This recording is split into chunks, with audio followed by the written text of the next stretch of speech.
The wagon pulled up just after dawn, kicking dust into air already thick with August heat. Ethan Cross stood on the porch of his ranch house, if you could still call it that, watching the vehicle approach like it carried his last chance or his final humiliation. Hard to say which anymore. His foreman, Dale, spat tobacco juice into the dirt and squinted at the horizon. "That'll be your new housekeeper." Ethan didn't answer. The word housekeeper felt like a lie for what he actually needed. A miracle worker who could cook, clean, manage supplies, handle books he'd been too proud to balance, and maybe keep this whole operation from sliding into complete ruin. His last housekeeper had quit 3 weeks ago after finding a scorpion in the flower bin. The one before that left because, in her words, a woman shouldn't have to work this hard for this little. Fair enough. The wagon stopped. The driver, old Tom Birch from town, climbed down and opened the back. Ethan waited for some middle-aged widow to emerge, someone practical and worn down by life enough to not ask questions. Instead, a young woman stepped out. She couldn't have been more than 25. She was full-figured in a way that made the women in town whisper and the men look away too quickly, like acknowledging her body was some kind of admission. She wore a simple gray dress, travel-stained and patched at the hem, and carried a single canvas bag. Her dark hair was pulled back in a bun that had come loose during the ride, strands sticking to her neck in the heat. She looked at the ranch house, then at the barn with its sagging roof, then at the empty fields stretching toward mountains that promised water they never delivered. Dale made a sound in his throat. Not quite a laugh. Not quite disgust. "That's her," he said. Tom Birch pulled an envelope from his coat. "Miss Mara Vale came in on yesterday's train from Kansas City. Agency sent her." Ethan took the envelope. Inside was a single sheet with the agency's letterhead and a brief note. Experienced in household management and frontier living. References available upon request. No family ties. That last part struck him as either very convenient or very sad. He looked at Mara again. She hadn't moved, just stood there taking inventory of the place with an expression he couldn't read. Not hopeful, not disappointed, just assessing. "Ma'am," Ethan said, stepping off the porch. "I'm Ethan Cross. This is my ranch." "What's left of it?" Dale muttered. Mara's eyes flicked to Dale, then back to Ethan. "Mara Vale." Her voice was low, steady, no tremor of nervousness or eagerness to please. "The agency said you needed help running a household." "That's one way to put it." "What's another way?" Ethan felt the corner of his mouth twitch. Not quite a smile, but close. "I need someone who can work.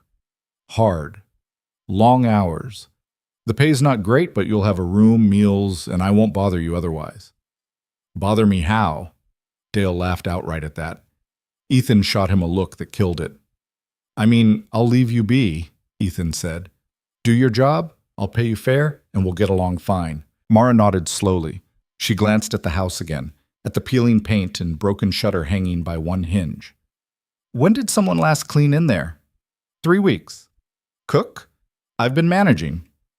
"Meaning you've been eating jerky and whatever you can fry without burning the pan." Dale coughed into his fist, hiding another laugh. Ethan felt heat creep up his neck that had nothing to do with the sun. "I've been busy trying to keep this place from going under. Housekeeping's been secondary." "Everything's secondary when you're drowning," Mara said. Not unkind, just factual.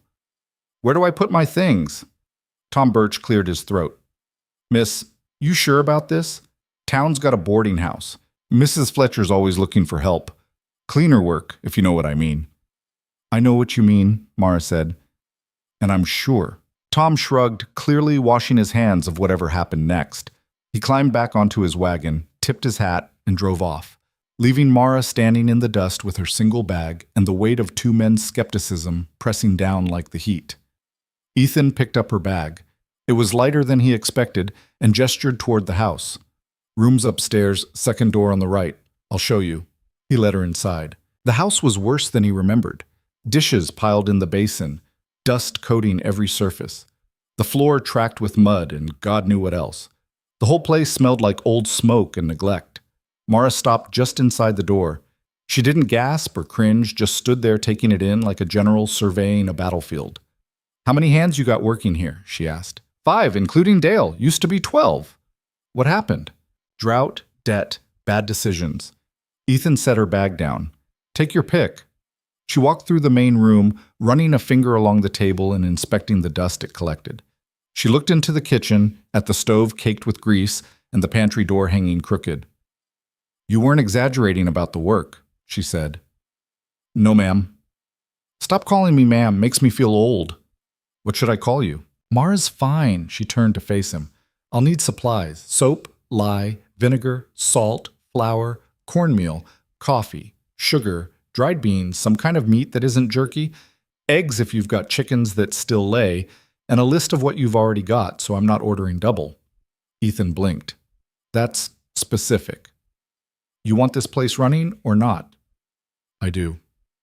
Then I'll need those things by tomorrow. Also, how's your well water? Fine. Why? Because if it's not, everything I cook will taste like rust, and nobody'll eat it. She looked around again. I'll start with the kitchen, get it functional first, then work outward. You and your men will have a hot meal tonight. Won't be fancy, but it'll be edible. You don't need to rest first? Mara looked at him like he'd suggested she grow wings. Rest from what? Sitting in a wagon? I'm fine. She picked up her bag and headed for the stairs without waiting for him to show her the way. Ethan stood there feeling like he'd just been steamrolled by something he didn't quite understand. Dale appeared in the doorway. She always that bossy? Don't know. Just met her. Town's gonna have a field day with this. Ethan knew he was right. A young woman, unmarried, full-figured, living on a ranch with 6 men. The gossip would spread faster than wildfire in dry grass. Let them talk, Ethan said.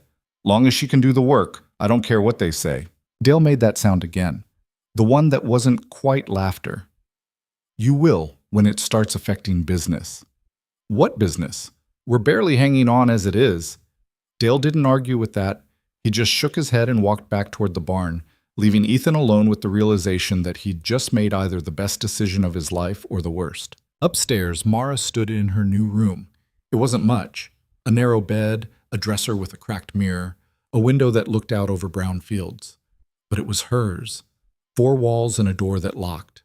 She set her bag on the bed and sat down carefully, testing the mattress. Lumpy, but she'd slept on worse. Through the window, she could see the barn, the empty corral, the fence that needed mending. Beyond that, nothing but land that had stopped giving and a sky so big it made her feel small. She'd felt small most of her life. Too big for the spaces people wanted to put her in, but too small to matter in the ways that counted. The agency in Kansas City had been clear. Frontier work was all they had for someone like her. Someone like you, the woman had said, not meeting Mara's eyes, will do better where people are desperate enough not to be particular. Mara had smiled and taken the assignment, because desperate people didn't ask questions. And Mara had things she'd rather not answer. She stood, smoothed her dress, and went back downstairs. The kitchen was worse up close. Grease had fossilized on the stove. The pantry held 3 cans of beans, a sack of flour that mice had gotten into, and a bottle of whiskey that was 2/3 empty. Mara rolled up her sleeves. By noon, she'd scrubbed the stove until it gleamed, swept the floor, and organized what little food remained into something resembling order. She found a chicken coop out back, 4 hens that looked half dead, and 1 rooster that tried to attack her. She dodged him, grabbed 2 eggs from the nests, and made a mental note to wring his neck if he tried that again. She found potatoes in the cellar, sprouted but salvageable. Onions, a chunk of salt pork that smelled all right. At 2 o'clock, Ethan came in to check on her and found her standing over a pot of something that actually smelled like food. What is that? He asked. Stew, potato, onion, salt pork, some herbs I found growing wild out back. It's not much, but it'll fill bellies. Ethan stared at the pot like it might be a mirage. You did all this in a few hours? Kitchen was a disaster, but it wasn't complicated, just needed someone to actually do the work. She stirred the pot. Your men eat at 6? Usually. I'll have this ready. You got plates that aren't cracked? Some. Bowls? A few. She nodded. I'll make it work. Ethan wanted to say something. Thank you, maybe, or I'm sorry for the state of things, but she'd already turned back to the stove, dismissing him without a word. He left her to it. At 6 o'clock, the ranch hands came in for dinner. They'd been told there was a new housekeeper, but nobody had prepared them for Mara. Dale led them in, withered men who'd spent their lives working land that didn't love them back. They tracked in dirt and smelled like horses and sweat, and they stopped dead when they saw her ladling stew into bowls. "Evening," she said, not looking up. "Find a seat. Food's hot." They exchanged glances. One of them, a younger hand named Porter, elbowed another. Someone snickered. Mara set the bowls on the table. "You got something funny to share, share it now. Otherwise, sit down and eat." The snickering stopped. They sat. The stew was simple, but it was the first real meal they'd had in weeks. Nobody spoke while they ate, just the sound of spoons scraping bowls and men trying not to look like they were enjoying it too much. Porter finished first. He wiped his mouth and looked at Mara. "You make this from what was in that pantry?" "Most of it." "Huh." He pushed his bowl forward. "You got more?" She refilled it without comment. By the end of the meal, every bowl had been scraped clean. The men pushed back from the table, looking fuller and more satisfied than they had in weeks. Dale stood, grabbing his hat. "Appreciated, miss." The others echoed him, shuffling out into the evening. Ethan waited until they were gone. "You didn't have to do all that." "Yes, I did. That's the job." "I mean," he struggled for the words. "You could have started slower. Nobody would have blamed you." Mara stacked the bowls, scraping the remnants into a bucket for the hogs. "Starting slow gives people time to decide you're not worth keeping. I don't have that kind of time." "Why not?" She looked at him then, really looked at him, and he saw something hard in her eyes. Something that had been tested and hadn't broken, but hadn't come through unscathed either. "Because nobody ever believes I can do something until I've already done it," she said. "So I do it first, fast, and well enough that they can't pretend they don't see it." Ethan didn't know what to say to that. Mara turned back to the dishes. "Go on, I'll finish up here." He left her alone in the kitchen, washing dishes by lamplight, and felt like he'd just learned something important about her, something she hadn't meant to tell him. The next morning, Ethan woke to the smell of coffee and bacon. He came downstairs to find Mara already up, dressed, and cooking breakfast. The floor had been swept. The windows had been opened to let in fresh air. The whole house felt different, like someone actually lived there instead of just survived there. "Morning," she said, not turning from the stove. "Coffee's on the table. Breakfast in 5 minutes." Ethan poured himself a cup and sat down, feeling like a guest in his own house. When the hands came in, they found eggs, bacon, biscuits, and gravy waiting. They ate without talking, but Ethan caught the looks they exchanged. Surprise, appreciation, something close to relief. After breakfast, Mara handed Ethan a list. "I need these supplies by end of day. Can you get them?" He scanned the list. It was long and specific. "This is going to cost less than letting this place fall apart." She wasn't wrong. He rode into town that morning with Dale, the list folded in his pocket and a knot of tension in his gut. The general store was run by a man named Samuel Hodge, who had opinions about everything and shared them whether you asked or not. "Heard you hired a new housekeeper," Samuel said, tallying up the order. "Young woman from back east." "Kansas City," Ethan corrected. "Same difference." Samuel leaned on the counter. "She know what she's getting into out there? Lot of work for one woman. Lot of talk, too." "Talk about what?" Samuel gave him a look. "You know what? Unmarried woman living with a bunch of men. People are going to wonder. Let them wonder. She's doing the job I hired her for." "I'm just saying." Samuel wrapped the supplies in brown paper. "Might be easier on everyone if you'd hired someone. Older. Someone folks wouldn't gossip about." Ethan paid for the supplies and left without answering. On the ride back, Dale said, "He's not wrong about the talk. Don't care." "You will. Town council meets next week. If they get it in their heads that you're running some kind of improper household, it's not improper. She's an employee." "You know that. I know that. But you know how these things go." Dale spat into the dust. Small towns got small minds. They see a young woman, full-figured, living out here. They're going to make assumptions. Ethan gripped the reins tighter. Then they can assume whatever they want. Long as she's doing the work, she stays. Dale didn't push it further, but the silence said enough. Back at the ranch, Mara took the supplies without fanfare and got to work. By evening, the pantry was stocked, organized, and labeled. She'd made bread from scratch, real bread, not the hard bricks Ethan had been buying in town. and a roast with vegetables that made the house smell like something worth coming home to. The men ate like they were afraid it might disappear. 3 days passed like that. Mara worked from dawn until after dark. She cleaned rooms that hadn't been touched in months. She mended clothes. She fixed the broken shutter. She organized the barn, cataloged the dwindling supplies, and started a garden plot behind the house that everyone said wouldn't grow in this heat. She didn't talk much, didn't laugh, didn't seem to need company or approval. She just worked. And slowly the ranch started to feel less like a dying thing and more like something that might survive. But on the 4th day, trouble came to town. Ethan had ridden in for a meeting with the bank, another extension on another loan he couldn't afford. He left Mara at the ranch with Dale and the other hands, trusting her to manage in his absence. The meeting went badly. The banker, a thin man named Carlyle, with wire-rimmed glasses and a voice like a funeral dirge, made it clear that patience was running out.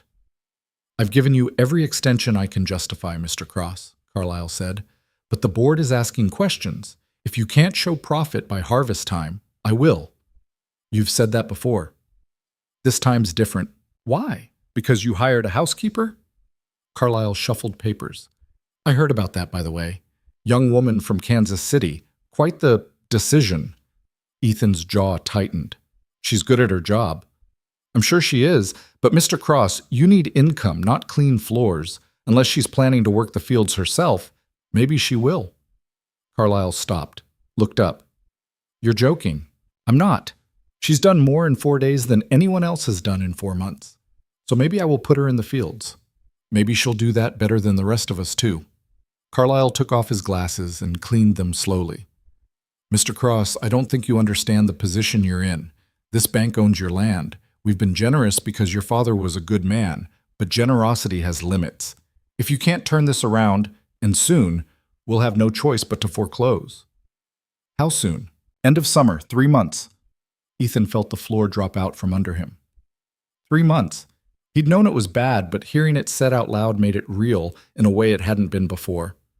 He left the bank feeling hollow.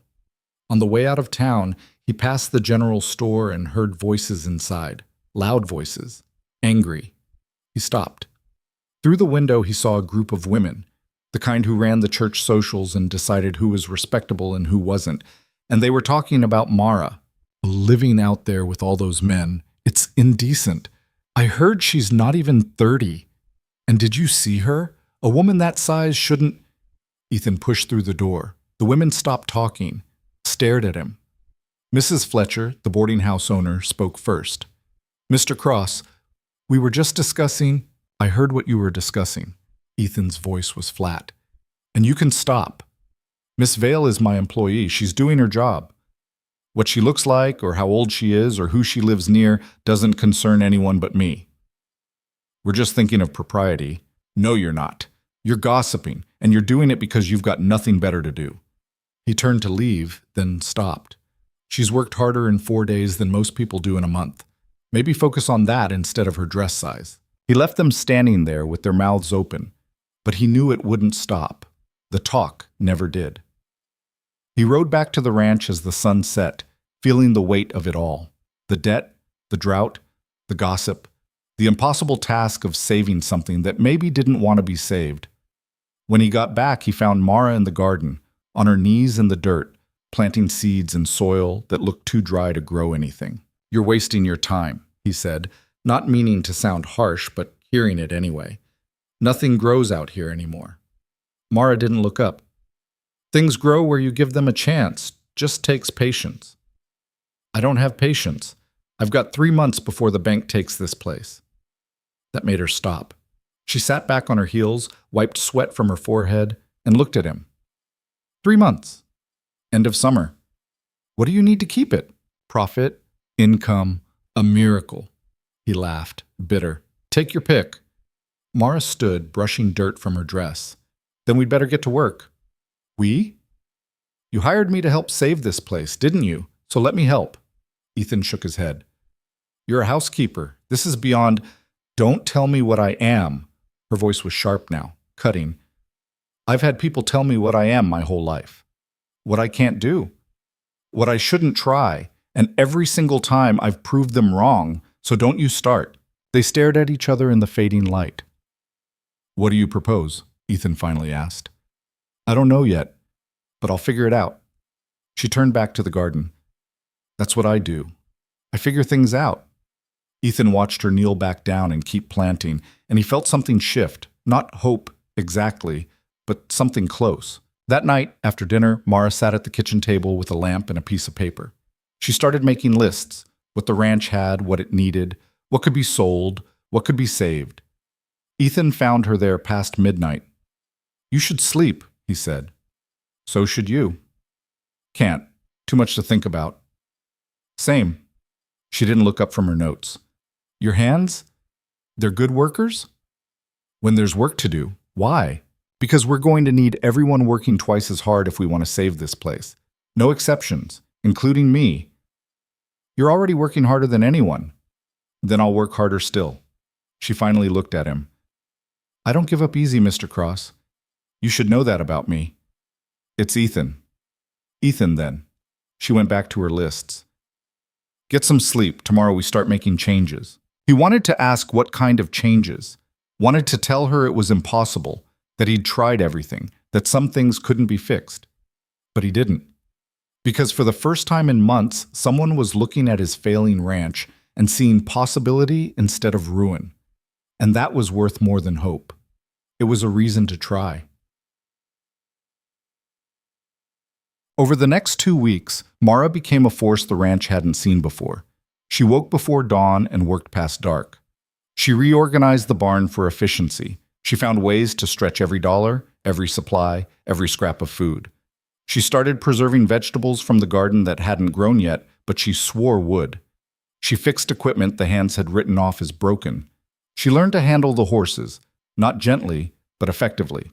And she didn't take shit from anyone. When Porter made a joke about her size, she stared him down until he apologized. When Dale questioned one of her decisions about supply rationing, she proved him wrong with numbers he couldn't argue with. When one of the horses kicked at her, she kicked back. Not hard enough to hurt it, but hard enough to make a point. The men stopped underestimating her. But the town didn't. Women whispered when Mara came into the general store. Men looked at her like she was something improper, something that shouldn't be seen in daylight. She ignored them all. Until the day Mrs. Fletcher confronted her directly. Mara had come into town for supplies: salt, sugar, lamp oil. She was loading them into the wagon when Mrs. Fletcher approached, flanked by 2 other women from the church.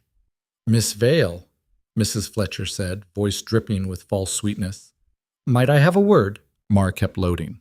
"If it's quick. It's about your living situation." "What about it?" "Well, it's just..." Mrs. Fletcher exchanged glances with her companions. "Several of us are concerned. A young woman, alone with all those men. It's not proper." Mara stopped, set down the bag of salt, turned to face them. "Proper," she repeated. "Yes, we're only thinking of your reputation." "No, you're not. You're thinking about what other people will say about you for not saying something to me. So let me save you the trouble." Mara stepped closer. "I don't care what you think. I don't care what anyone in this town thinks. I'm doing a job, getting paid for it, and I'm good at it. If that bothers you, that's your problem, not mine." Mrs. Fletcher's face went red. "Young lady, you cannot speak to me." "I just did." Mara turned back to the wagon. "Now, if you'll excuse me, I have work to do. Real work, not standing around judging people." She climbed onto the wagon and drove off, leaving the 3 women standing there sputtering. When she got back to the ranch, Dale was waiting. "Heard you had words with Mrs. Fletcher in town," he said. "News travels fast." "Always does. You know this is going to make things worse, right?" "The talk." Mara unhitched the wagon. "Let them talk. Talking never killed anyone." "No, but it can ruin you, especially a woman." She looked at him, really looked. "Dale, I appreciate the concern, but I've been ruined before. Survived it fine. I'll survive this too." She walked away before he could respond, carrying supplies into the house. That night, Ethan pulled her aside after dinner. "You don't have to fight them," he said. "Yes, I do." "Why?" "Because if I don't, they'll decide I'm not worth fighting for. And then they'll decide this place isn't worth fighting for either. And then you lose everything." She met his eyes. "I'm not going to let that happen." Why do you care? This isn't your ranch. No, Mara said quietly, but it's my chance, and I don't get many of those. Ethan wanted to ask what she meant, wanted to know why someone this capable, this strong, was working for almost nothing on a failing ranch in the middle of nowhere. But he didn't ask, because some questions, he was learning, weren't meant to be answered, not yet. The storm came 3 days later. It started as distant thunder in the afternoon, the kind that promised rain but rarely delivered. But this time was different. The sky turned green-black and the wind picked up hard enough to rattle the shutters. Ethan ordered the hands to secure everything they could, tools, equipment, livestock. The cattle were in the far pasture, nearly 2 miles out. Leave them, Dale said. They'll find shelter. But Mara was already saddling a horse. What are you doing? Ethan demanded. Getting the cattle in. In this, you'll get killed. So will they if they panic in the storm, and you can't afford to lose them. She swung up into the saddle, not gracefully, but effectively. Which pasture? North, but she was gone before he could finish. Ethan swore and grabbed his own horse. The storm hit before they reached the pasture.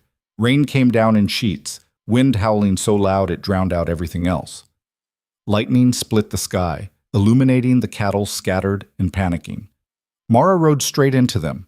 Ethan watched her work, driving the cattle together, using the horse and her voice and sheer force of will to move them.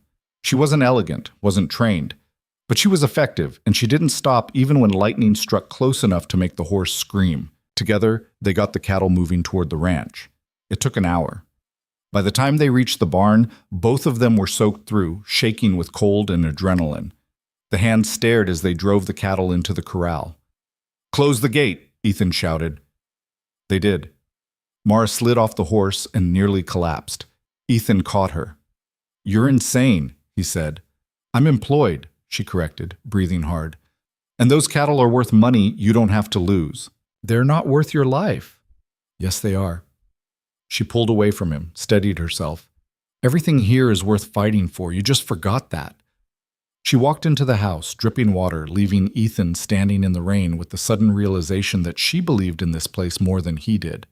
And that scared him, because belief like that, the kind that made you ride into storms and fight losing battles, was dangerous. It made you think things could get better. And in Ethan's experience, things never got better. They just got worse in new ways. But watching Mara disappear into the house, soaked and shaking and still standing, he felt something he hadn't felt in years. Not hope. Not yet. But the first fragile possibility that maybe, just maybe, she was right. Maybe this place was worth fighting for. Maybe he just needed someone to show him how.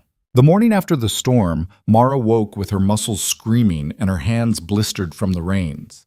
She lay in bed for exactly 30 seconds, cataloging the pain, then got up anyway. Pain was just information. It told you what you'd done, not what you couldn't do next.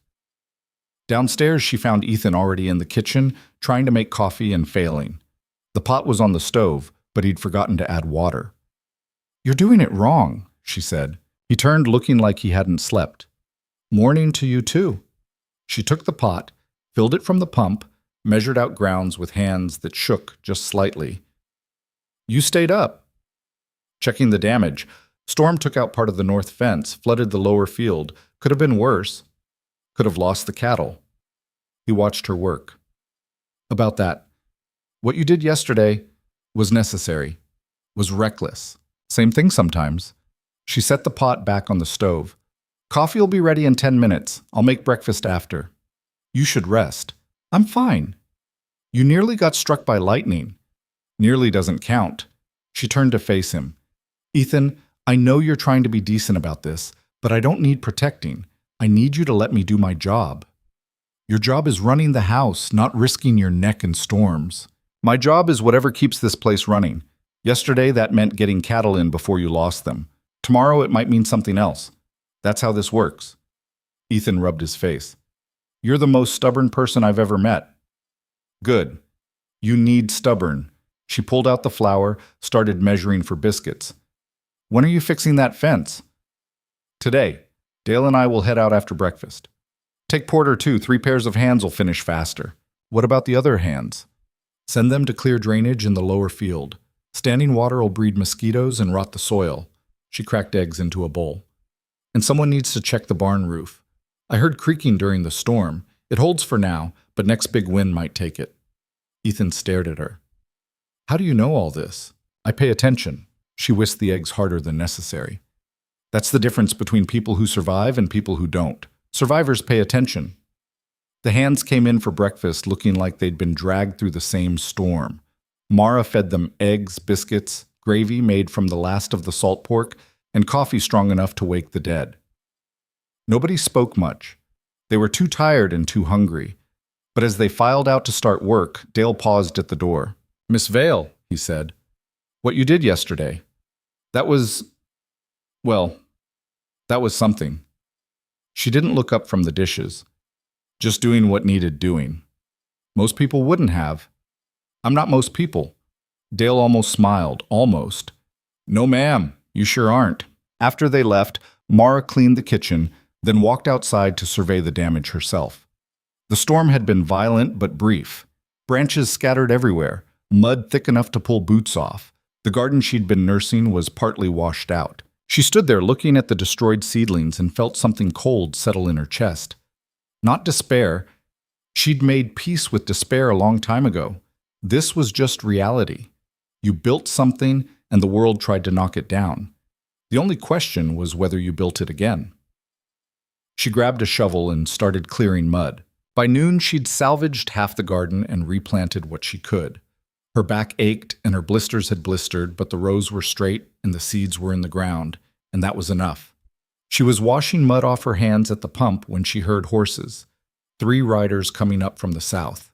Not Ethan and the hands. These were strangers. Mara dried her hands and waited. The lead rider was a man in his 50s, well-dressed for frontier country, clean shirt, good boots, a hat that cost more than most people made in a month. The 2 men behind him looked like hired muscle, the kind who got paid to stand around looking mean.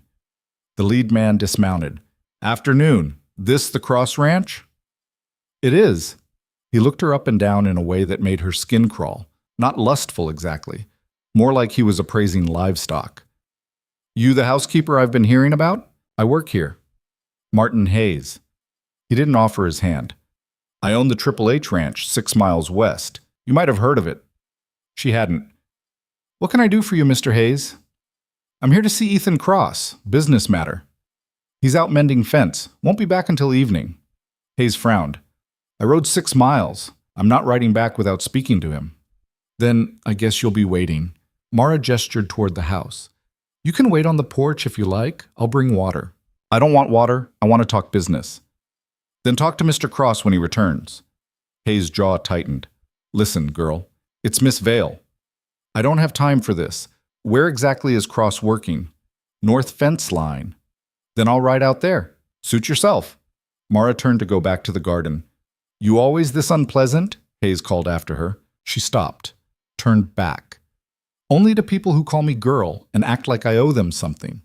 You want pleasant? Try being decent first. One of the hired men snorted before catching himself. Hayes's face went red. Do you know who I am? Martin Hayes, Triple H Ranch. You said... Mara crossed her arms. Now I've got work to do. You can wait or ride out or leave. I don't particularly care which.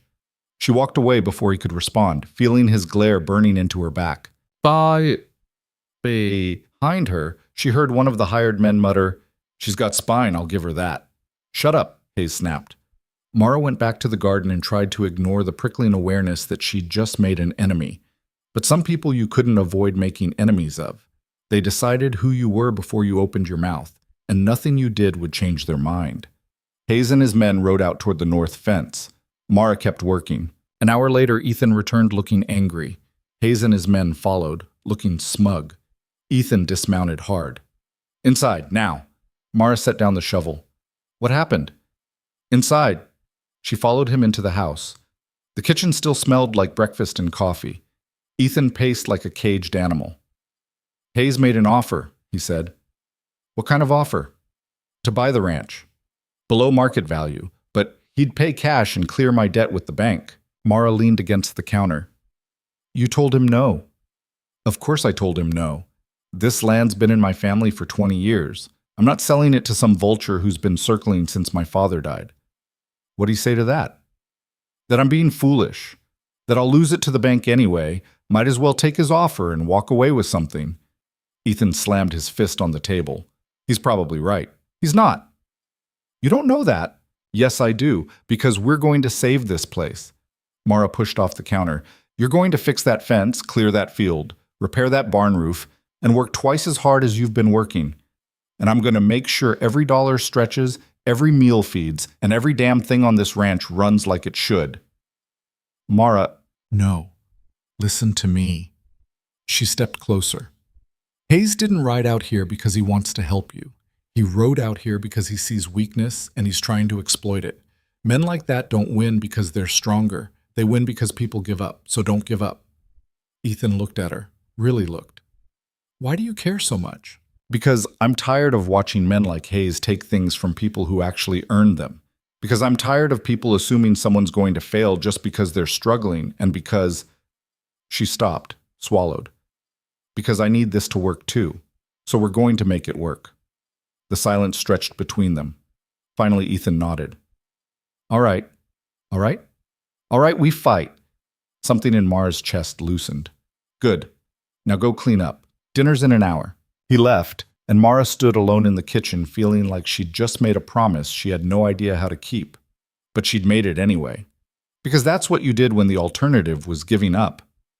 Over the next 3 weeks, the ranch became a machine, not a smooth one, more like something held together with wire and determination and the sheer refusal to quit. Mara ran the house with military precision. She woke at 4, had breakfast ready by 5, and worked until she couldn't see straight.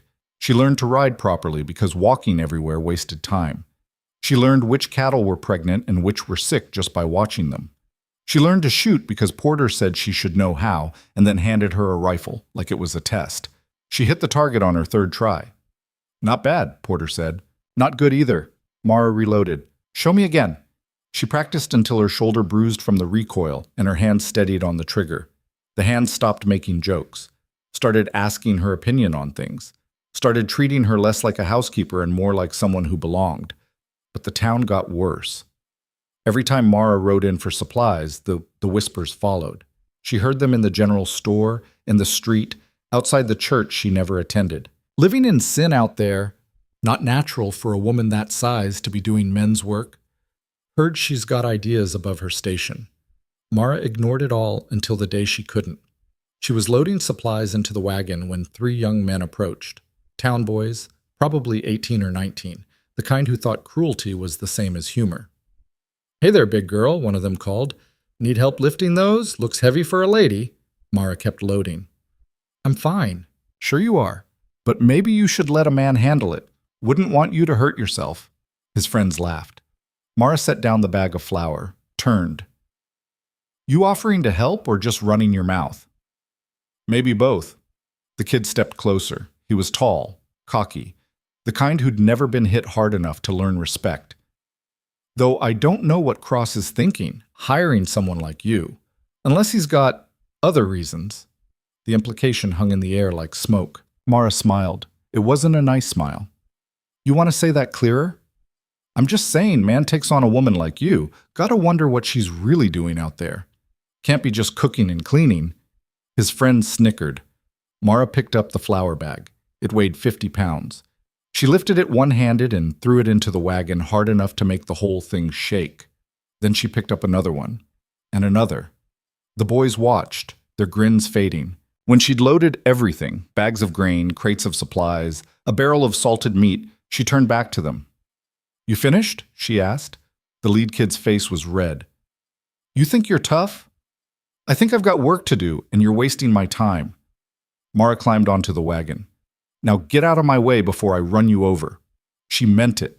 They moved, but as she drove away, she heard them laughing again, heard the words they threw after her, words that shouldn't have hurt but did anyway. She made it halfway back to the ranch before she had to stop the wagon and just breathe. Her hands were shaking. Not from lifting supplies. From rage. From the exhaustion of being looked at like she was less than human.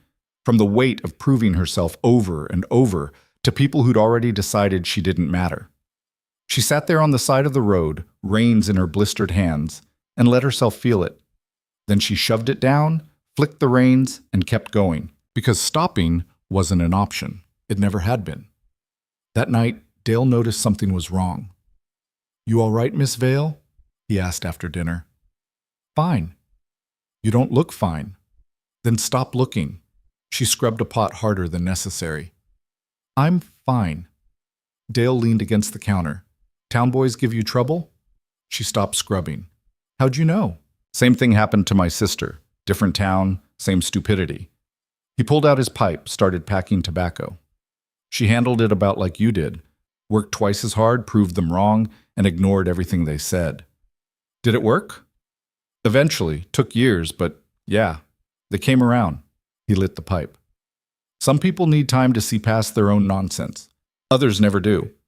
You just gotta decide which ones are worth waiting for." Mara went back to scrubbing.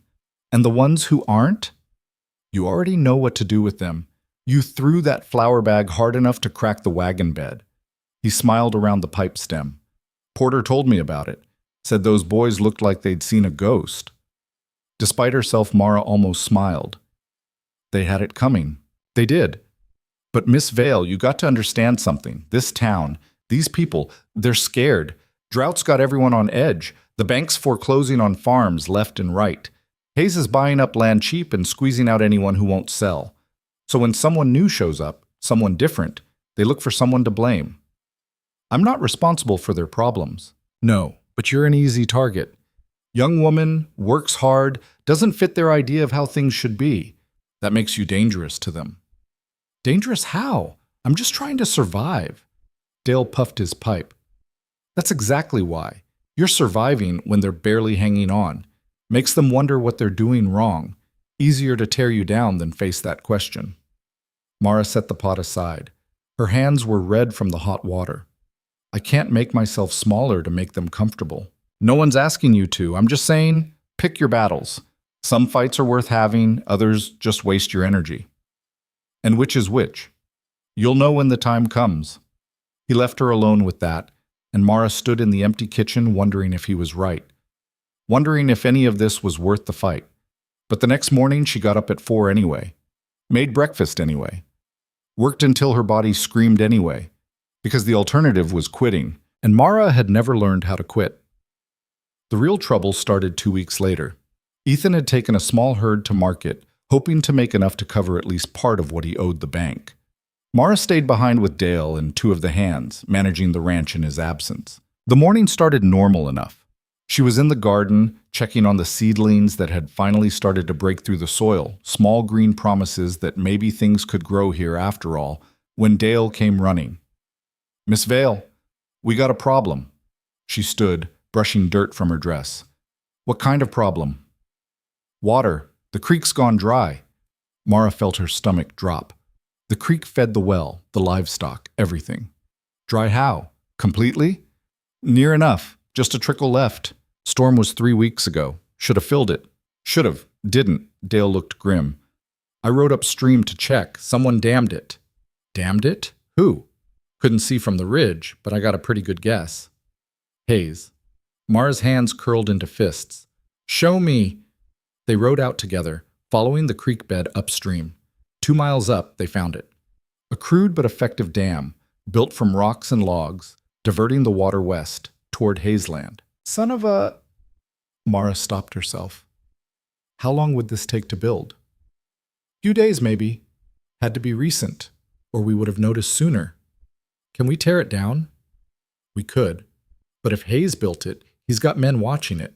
We tear it down, they'll just build it again. Or worse." Mara stared at the dam, at the water that should have been flowing to their ranch, now stolen. "We need proof it was him." "We got proof. That's his land over there." "Proof that'll hold up. Something we can take to the sheriff." Dale laughed, bitter. "Sheriff's in Hayes' pocket. Everyone knows it. We go to him, he'll just say we got no evidence, and Hayes will know we're on to him." "Then what do we do?" "Wait for Ethan to get back. He'll know how to handle it." But Mara was already thinking, already planning. How many men would Hayes have watching this? 2, maybe 3. Why? Because if we can't tear it down officially, we do it unofficially. Tonight, when they're not watching as close. Dale stared at her. You want to sneak onto Hayes' land and destroy his dam in the middle of the night? You got a better idea? Yeah, not getting shot. Then we don't get caught. Mara turned her horse. Come on. We need to plan this. That night, Mara, Dale, and Porter rode out under a sliver moon. They'd left the other hands at the ranch with orders to keep things running and keep quiet about where they'd gone. The dam looked bigger in the dark, more permanent. Still think this is a good idea? Dale whispered. No, Mara whispered back. But I think it's necessary. They'd brought tools, crowbars, rope, axes. The plan was simple. Tear down the dam, scatter the debris, make it look like the storm had done it. Except storms didn't happen on clear nights. They worked fast and quiet, prying rocks loose, cutting rope, letting the water start to flow again. It was hard work, made harder by trying to stay silent. Porter got a log loose and it crashed into the water with a splash that sounded like thunder in the quiet. They all froze. Voices, coming from the west. Someone's at the dam! Boots on rock. Getting closer. Go! Dale hissed. Now! They ran for the horses. Behind them, men shouted. Someone fired a shot that went wide but close enough to kick up dirt near Mara's feet. She didn't stop running. They made it to the horses, mounted, and rode hard into the dark. Behind them, more shots. More shouting. But they'd done it. Water was flowing again. They didn't stop until they were back on crossland, breathing hard and half-deaf from adrenaline. That, Porter gasped, was insane. That, Mara corrected, was necessary. Dale was shaking his head. Hayes is going to know it was us. Let him know. Let him prove it. He doesn't need proof. He's got money and guns and friends in town. We just started a war we can't win. Mara slid off her horse, legs shaking. Then we'd better learn how to fight smart instead of hard. But even as she said it, she knew Dale was right. They just escalated something that was already dangerous. And when Ethan came back the next day, he was going to be furious. She was right about that. Ethan returned late the next afternoon with less money than he'd hoped for and a wagon load of stress. He took one look at Mara's face and knew something had happened. What did you do? She told him. All of it. The dam, the raid, the shots fired. He listened without interrupting, his jaw getting tighter with every word. When she finished, the silence was sharp enough to cut. You could have been killed, he finally said. But I wasn't. That's not the point. Then what is the point? Mara stepped closer. That Hayes is stealing our water and we should just let him? That we should ask nicely for him to stop? He's trying to starve us out, Ethan. Someone had to do something. Not you, not without telling me. You weren't here. So you took it on yourself to start a range war? I took it on myself to save this ranch. Same as I've been doing every day since I got here. Her voice was rising now, all the frustration and exhaustion boiling over. You wanted someone who could work hard and keep this place running. Well, that's what I'm doing. If you don't like my methods, fire me. Otherwise, trust me to do my job. They stared at each other, both breathing hard. You don't understand what you've done, Ethan said finally. Hayes doesn't fight fair. He'll retaliate, and when he does, people could get hurt. People are already hurting. We're barely surviving. The town hates me, and you're one bad season away from losing everything. So forgive me if I don't wait around for permission to fight back. Ethan opened his mouth, closed it, ran his hands through his hair. You're impossible. I'm effective. There's a difference. He almost laughed. Almost. You really don't know when to quit, do you? No, and neither should you. The anger drained out of him then, replaced by something that looked like exhausted resignation. All right, what's done is done. But from now on, we make decisions together. Agreed? Agreed. And Mara? Yeah? Next time you plan on risking your life, at least tell me first so I can talk you out of it. I'll consider it. That's not a yes. It's the best you're getting. Despite everything, Ethan smiled. Fair enough. Hayes' retaliation came 3 days later. Not violently. Worse. He spread rumors.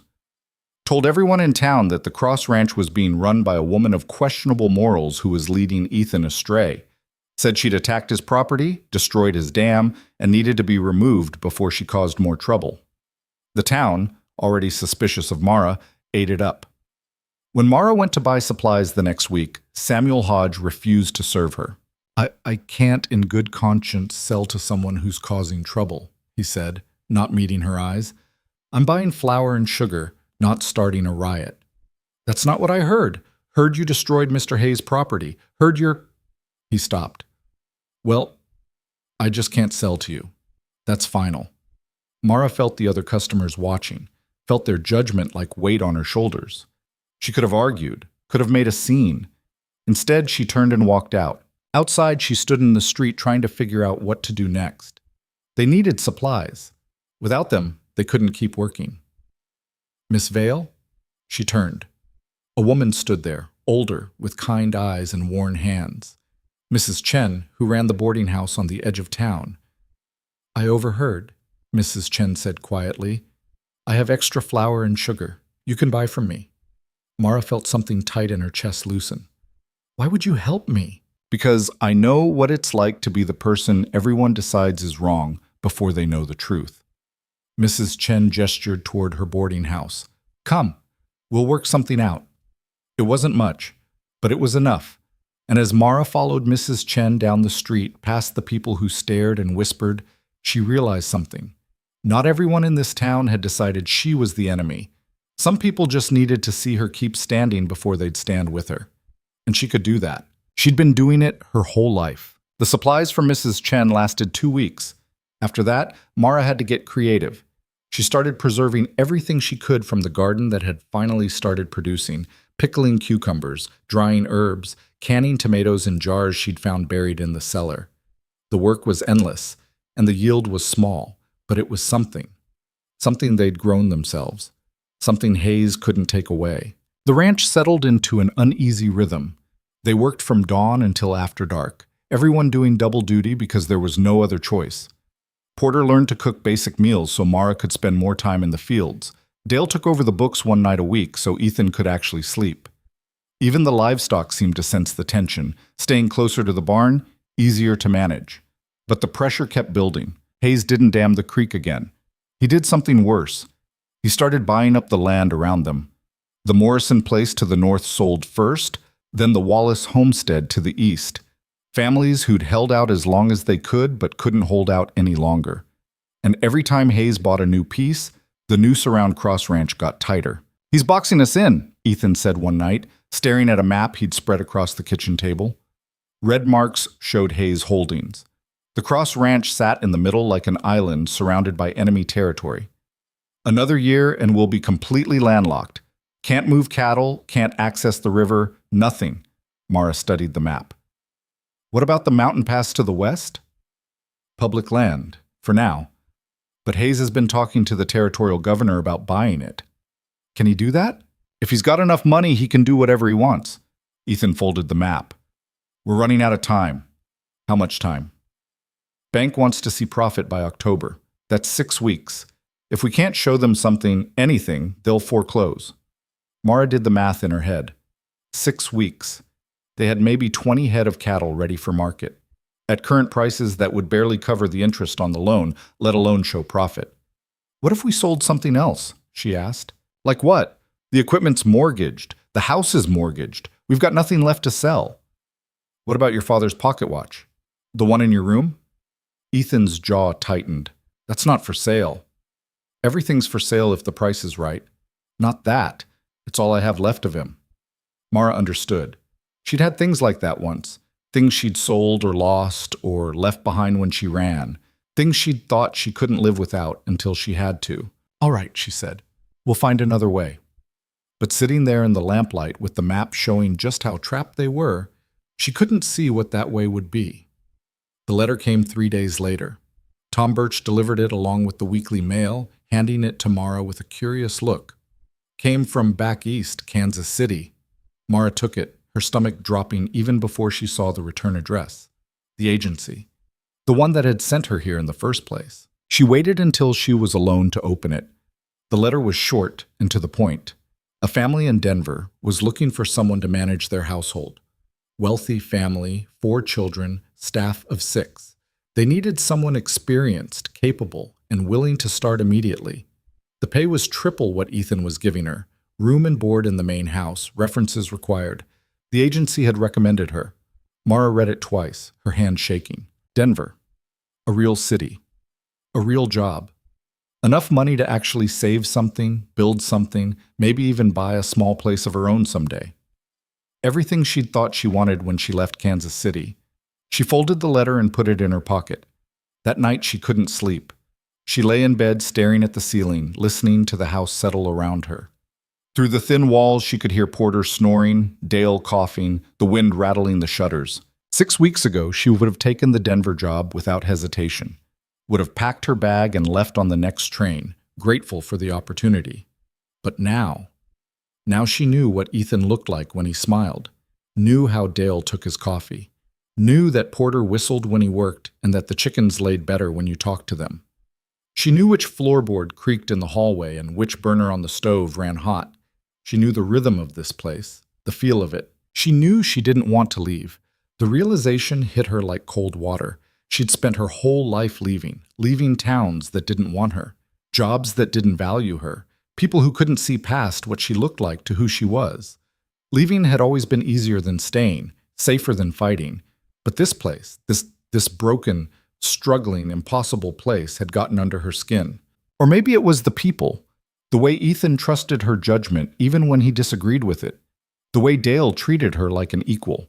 The way Porter had taught her to shoot without making her feel stupid for not knowing how.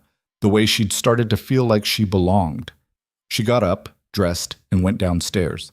Made coffee in the dark because she could find everything by feel now. Sat at the kitchen table and pulled out the letter again. She was still sitting there when Ethan came down at dawn.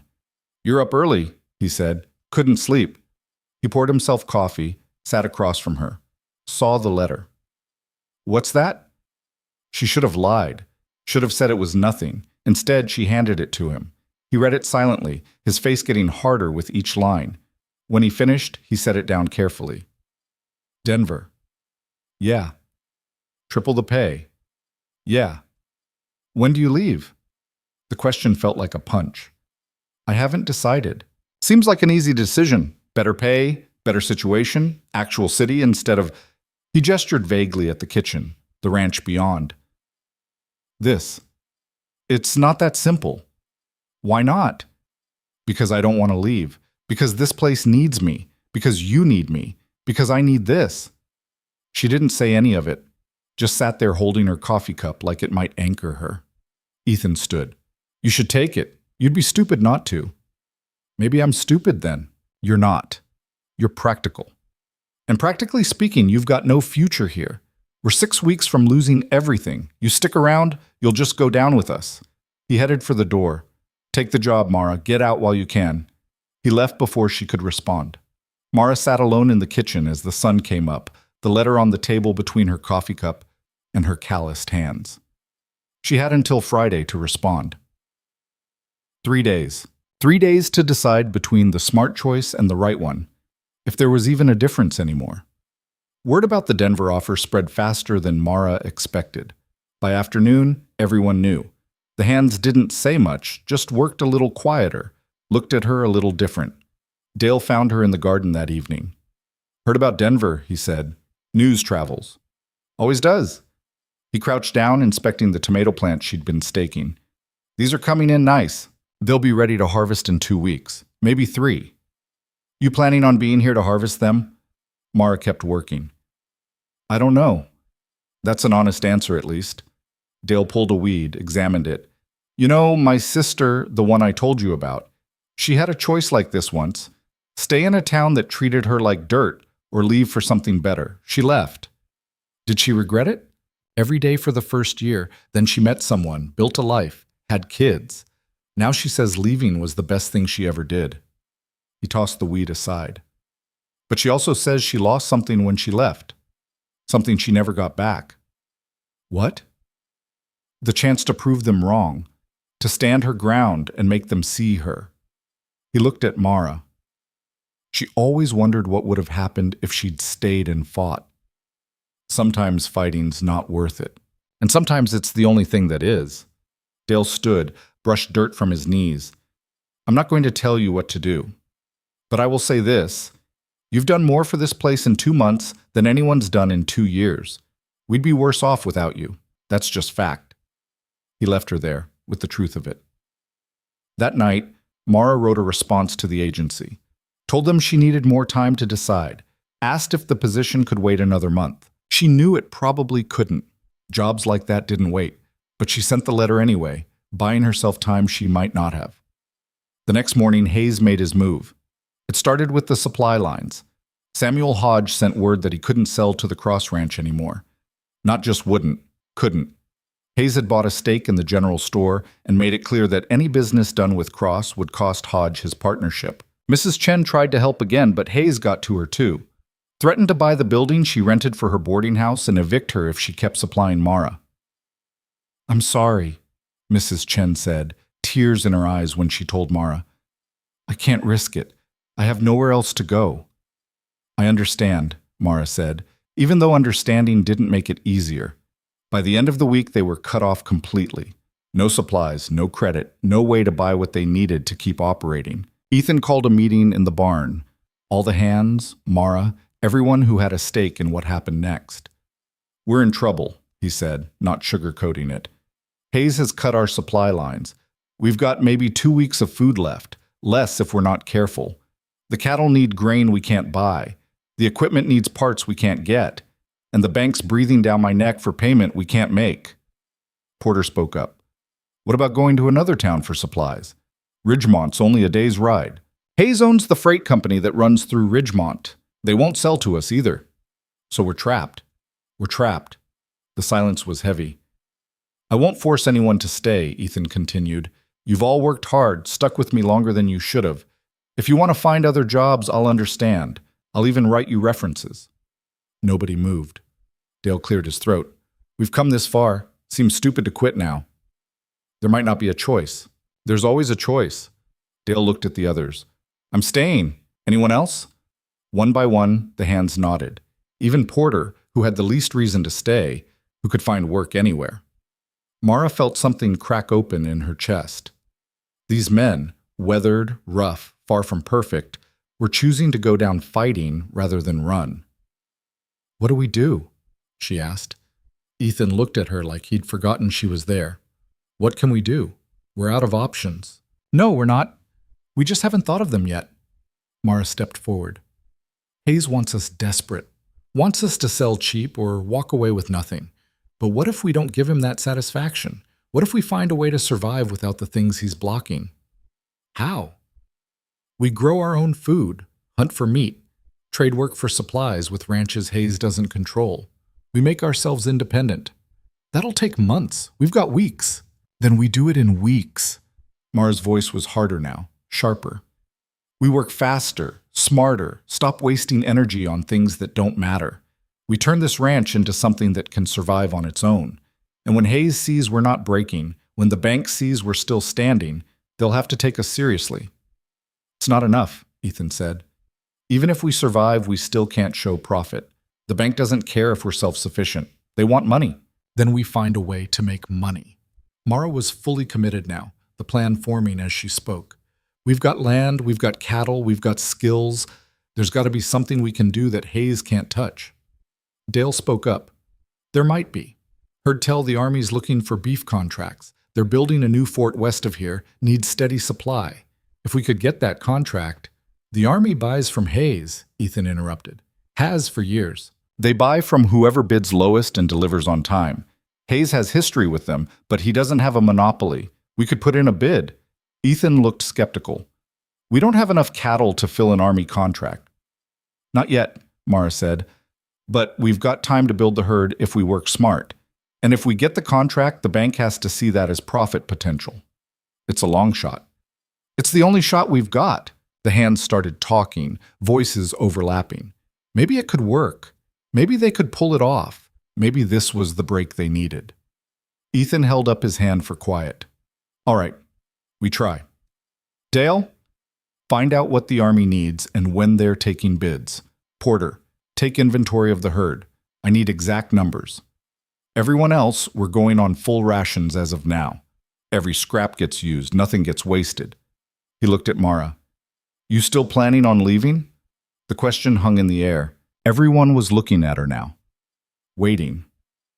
Mara thought about Denver, about the money, the safety, the life she could build somewhere else. Thought about the letter still sitting in her room, unanswered. Then she thought about what Dale had said, about his sister, about losing the chance to prove them wrong. "No," she said. "I'm staying." Something shifted in Ethan's expression. Relief, maybe, or something else she couldn't quite name. "Good," he said, "because we're going to need you." The next 3 weeks were brutal. They worked harder than any of them thought possible.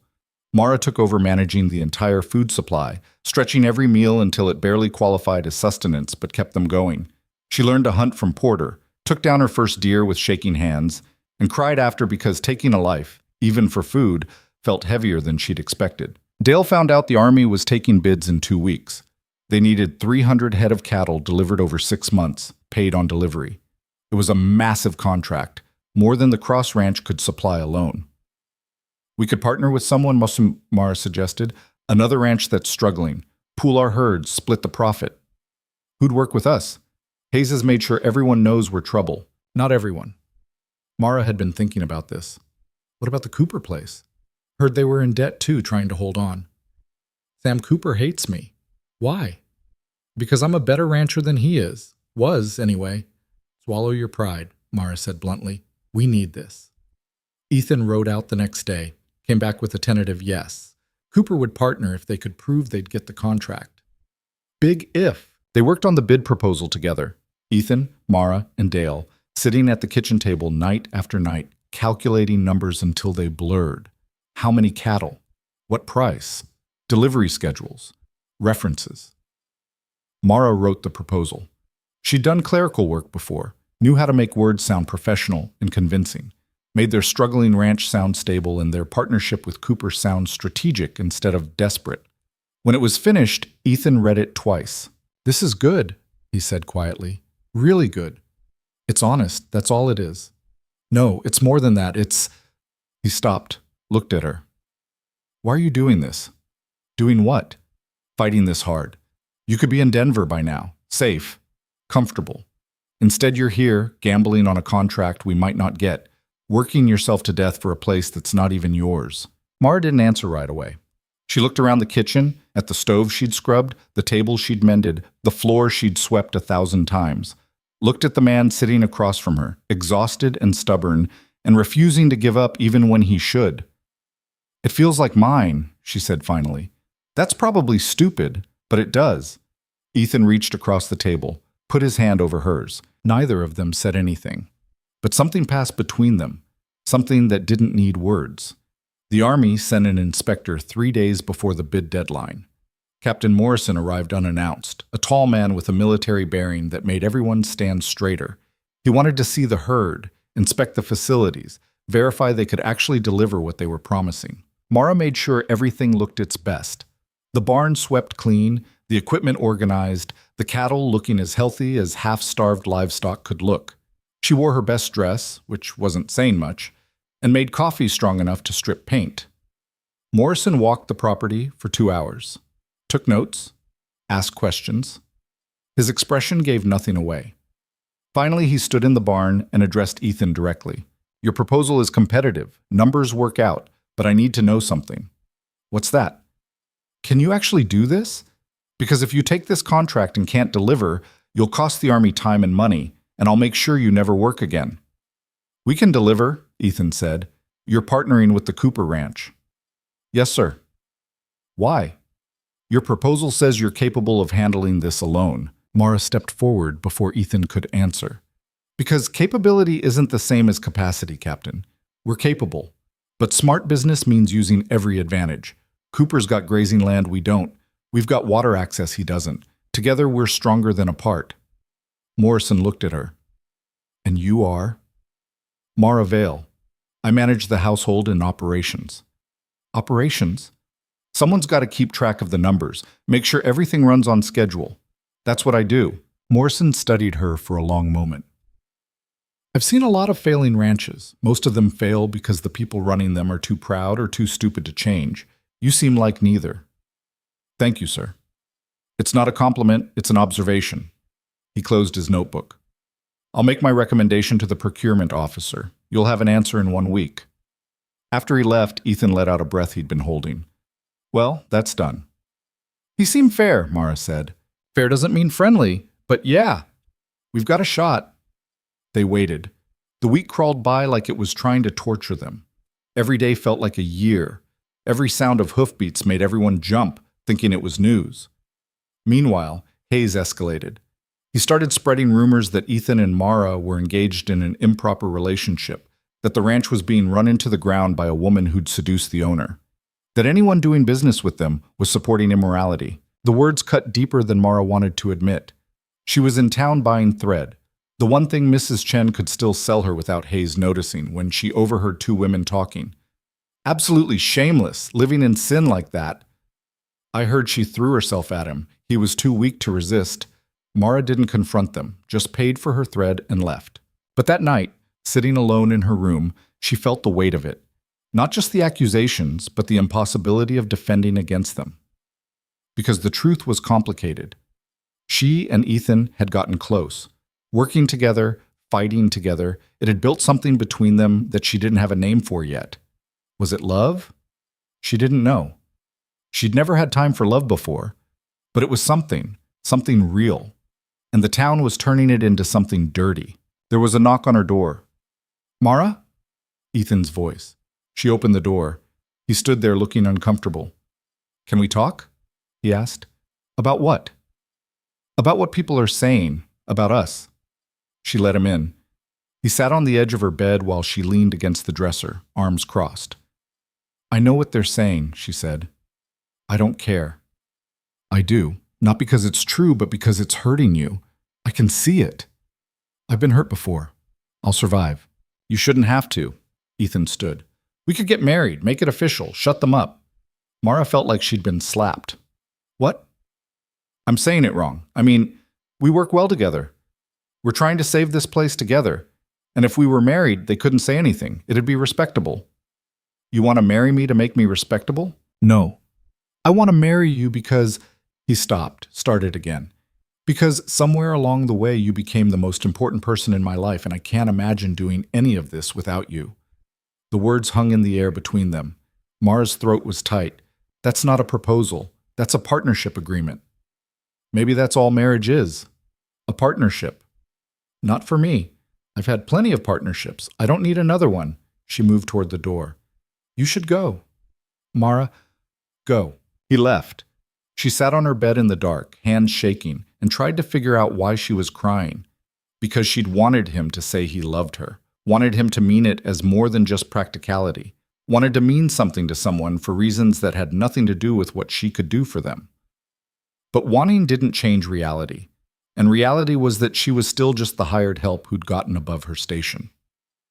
The Army's answer came 2 days later. They got the contract. The celebration was subdued.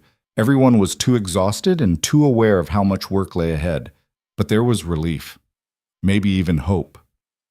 Ethan immediately sent word to Cooper, to the bank, to everyone who needed to know that the Cross Ranch wasn't dead yet. Mara made a special dinner with the last of their good supplies. The hands ate like it was a feast, and maybe it was. Maybe celebration was just deciding that you'd survived long enough to try again tomorrow. After dinner, Ethan found her in the kitchen. We did it, he said. You did it. No, we did it. This doesn't happen without you. He paused. About what I said the other night. Forget it. I can't. I said it wrong, Mara. Made it sound like a business deal when it's not. When it's... He struggled for words. I don't know how to do this. Never had to before. But I need you to know that you matter. Not because of what you do or how you keep this place running. You matter because you're you. Mara's hands stilled in the dishwater. I'm asking you to stay, Ethan continued. Not for the ranch, not for the work. For me. Because I'm in love with you, and I've probably been in love with you since you threw that flour bag and told those boys to get out of your way. She turned to face him. You love me. Yes. Not just because I'm useful. You're infuriating and stubborn, and you never listen when I tell you something's too dangerous. But yes, I love you. Mara felt something crack open in her chest, something that had been locked tight her whole life. I don't know how to be loved, she said quietly. Neither do I. Maybe we figure it out together. She crossed the space between them, stood close enough to feel his breath. If I stay, she said, it's not as your housekeeper. It's as your partner, real partner, equal say in everything. Done. And if you ever propose to me again, you better mean it. Not as a solution to a problem, as something you actually want. I actually want it. Then ask me right.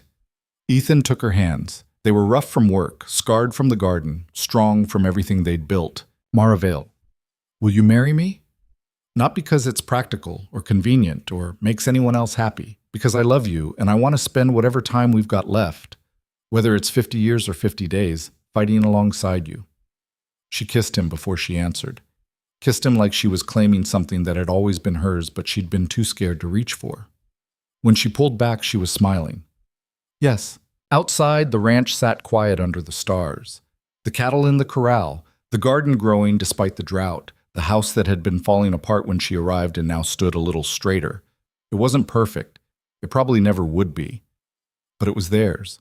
And that was enough. The news of their engagement spread through town like smoke, and just like smoke, it left everything it touched feeling dirty. Mara heard the whispers when she went to collect the mail, saw the looks when she passed women on the street. The judgment was thick enough to choke on. She trapped him, someone said, not quite quiet enough. Got herself pregnant, probably, another voice added. Why else would he marry someone like that? Mara kept walking. Let them talk. She'd made her choice and she wasn't apologizing for it, but Ethan saw the toll it took, the way her shoulders tensed when they rode into town together, the way she stopped meeting people's eyes. We could go to the circuit judge, he said one morning. Get married quick and quiet, no fuss. That's what they expect, Mara said. Quick and quiet, like we're ashamed. Aren't we allowed to want privacy? Privacy's different from hiding. She was kneading bread dough, taking her frustration out on it. We do it their way. It proves they're right, that there's something shameful about us. So what do you want to do? She stopped kneading, looked at him. I want to get married in town, in front of everyone. Make them look at us and see that we're not ashamed of anything. Ethan smiled. You want to make them uncomfortable. I want to make them see me as a person instead of a problem. If that makes them uncomfortable, that's their issue. They set a date. 3 weeks out, enough time to finish the first cattle delivery to the army and make the initial payment to the bank. Enough time for the town to stew in their opinions and maybe, just maybe, start to reconsider. The army contract changed everything. The first payment came through and Ethan walked into the bank with cash in hand, something he hadn't been able to do in 2 years. Carlisle, the banker, counted it twice like he didn't believe it was real. This is unexpected, Carlisle said. We got the army contract, Ethan replied, like I told you we would. Yes, well, many people promise many things. Carlisle made a notation in his ledger. This covers the immediate debt and 2 months' interest. You'll need to maintain this pace. We will. I hope so, for your sake. Carlisle looked up. I heard you're getting married to your housekeeper. To Mara, yes. Rather sudden, isn't it? Not really. We've been working together for months.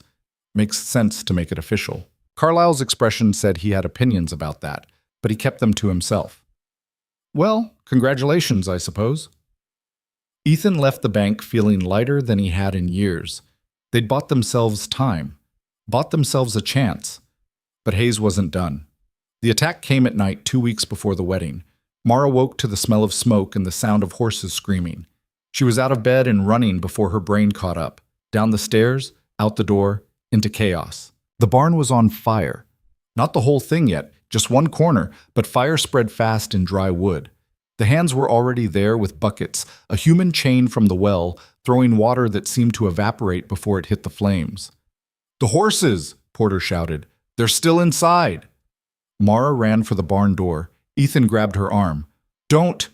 She yanked free and went in anyway. The smoke was thick, choking. She couldn't see 3 feet in front of her. The horses were panicking, kicking at their stalls, screaming in a way that didn't sound like animals should sound. Mara felt her way along the wall to the first stall, fumbled with the latch, got it open. The horse bolted past her, nearly knocking her down. Second stall, third. Her lungs were burning, her eyes streaming. She couldn't tell which direction was out anymore. A hand grabbed her shoulder. Dale. "Come on!" he shouted over the roar of the fire. "One more. Now!" He half dragged her out. They burst through the door into air that felt like ice after the heat. Mara bent over, coughing so hard she thought her ribs would crack. "The last horse," she gasped. "Porter got it. They're all out." She looked up. All 5 horses were in the corral, wild-eyed but alive. The men were still fighting the fire, and slowly, so slowly, they were winning. The flames died down, went out, left behind a blackened corner of the barn and the acrid smell of burned wood. Ethan appeared, covered in soot. "Everyone all right?" Nods all around, a few burns, nothing serious. "How'd it start?" Dale asked. "Didn't start itself." Ethan pointed to the ground near where the fire had been worst. "Lamp oil. Someone poured it and lit it." The words hung in the air. "Hayes," Porter said. "Probably. Can't prove it." "Don't need proof. Everyone knows." Ethan's jaw was tight. Knowing and proving are different things. We go accusing him without evidence, he'll sue us for slander and we'll lose everything we just gained. So we do nothing. Mara's voice was rough from the smoke. Let him burn us out? No. We post watches, double guard at night, make it harder for him to try again. Ethan looked around at the men. "I know you're all tired, but we need to stay alert." They nodded, grim but determined. After everyone dispersed, Mara and Ethan stood together in the pre-dawn light, looking at the damaged barn. "He's getting desperate," Mara said. "I know. Desperate men do stupid things." "I know that too." Ethan touched her face, wiped away a streak of soot. "You shouldn't have run in there. The horses would have died. You could have died, but I didn't." She caught his hand, held it against her cheek. "We're still standing. That's what matters." But standing was getting harder. Over the next week, haze escalated in small ways. Fence posts mysteriously broken, water troughs fouled, small fires that got put out before they spread. Nothing major enough to involve the sheriff, but enough to keep everyone on edge, exhausted, looking over their shoulders. The wedding was in 5 days when the real blow came. Ethan was meeting with the Army's procurement officer about the next delivery when the man dropped the news casually, like it didn't matter. "By the way, Hayes put in a competing bid. Undercut your price by 15%. Ethan felt his stomach drop. "For our contract?" "For the next one. Your current contract is honored, of course, but future deliveries, well, the Army has to consider all competitive bids. Hayes can't deliver that much cattle. He doesn't have the capacity. He's partnering with 3 other ranches. Together, they have more than enough." The officer shrugged. "I'm sorry, Cross. Business is business." Ethan rode back to the ranch feeling like he'd been kicked in the chest. They'd counted on that contract extending, counted on the steady income to pay off the debt, build up the ranch, create something stable. Without it, they were back where they started. Maybe worse. He found Mara in the garden, harvesting the last of the season's vegetables. She took one look at his face and knew. "What happened?" He told her. Everything. She listened without interrupting, her hand still among the tomato plants. When he finished, she said, "So we find another buyer." "There is no other buyer. Army was the only one willing to contract long-term." "Then we sell short-term. Find multiple buyers instead of one big one." "That's more work for less money." "Then we work harder." She stood, brushed dirt from her dress. "Ethan, we've been backed into corners before. We've gotten out. We'll get out of this too." "How?" "Hayes has more money, more land, more connections. He can undercut us on every deal and barely feel it. We can't compete." "No," Mara said slowly. "We can't compete on his terms. So we changed the terms." "What does that mean?" "It means we stop trying to be what he is. Big ranch, big contracts, big everything. We go small, specialized. Find something he can't or won't do, and we do it better than anyone else." "Like what?" Mara looked around the garden. At the vegetables growing despite the drought. At the herbs she'd been cultivating for cooking. At the chickens that had started laying regularly under her care. "What if we didn't just raise cattle?" she said. "What if we raised food, real food, vegetables, herbs, chickens, eggs, sell to restaurants, hotels, families, things people need every day?" That's farming, not ranching. So? We've got the land. We've got the water from the creek now that it's flowing again. We've got me, and I know how to grow things. She was getting animated now, the idea taking shape. Hayes deals in volume, hundreds of cattle, bulk sales. We deal in quality, fresh food, delivered regular, personal service. He can't compete with that because it's beneath him. But for us, it's survival. Ethan wanted to argue, wanted to say it was too risky, too different, too much work. But looking at her standing in the garden she'd built from nothing, he realized she was right. They couldn't beat Hayes at his own game, but they could change the game entirely. All right, he said, let's try it. The transformation didn't happen overnight. They kept the cattle operation running. The Army contract still had 4 months left, and they needed every dollar. But Mara started expanding the garden, sectioning off larger plots, planning what to plant when. She taught the hands to help.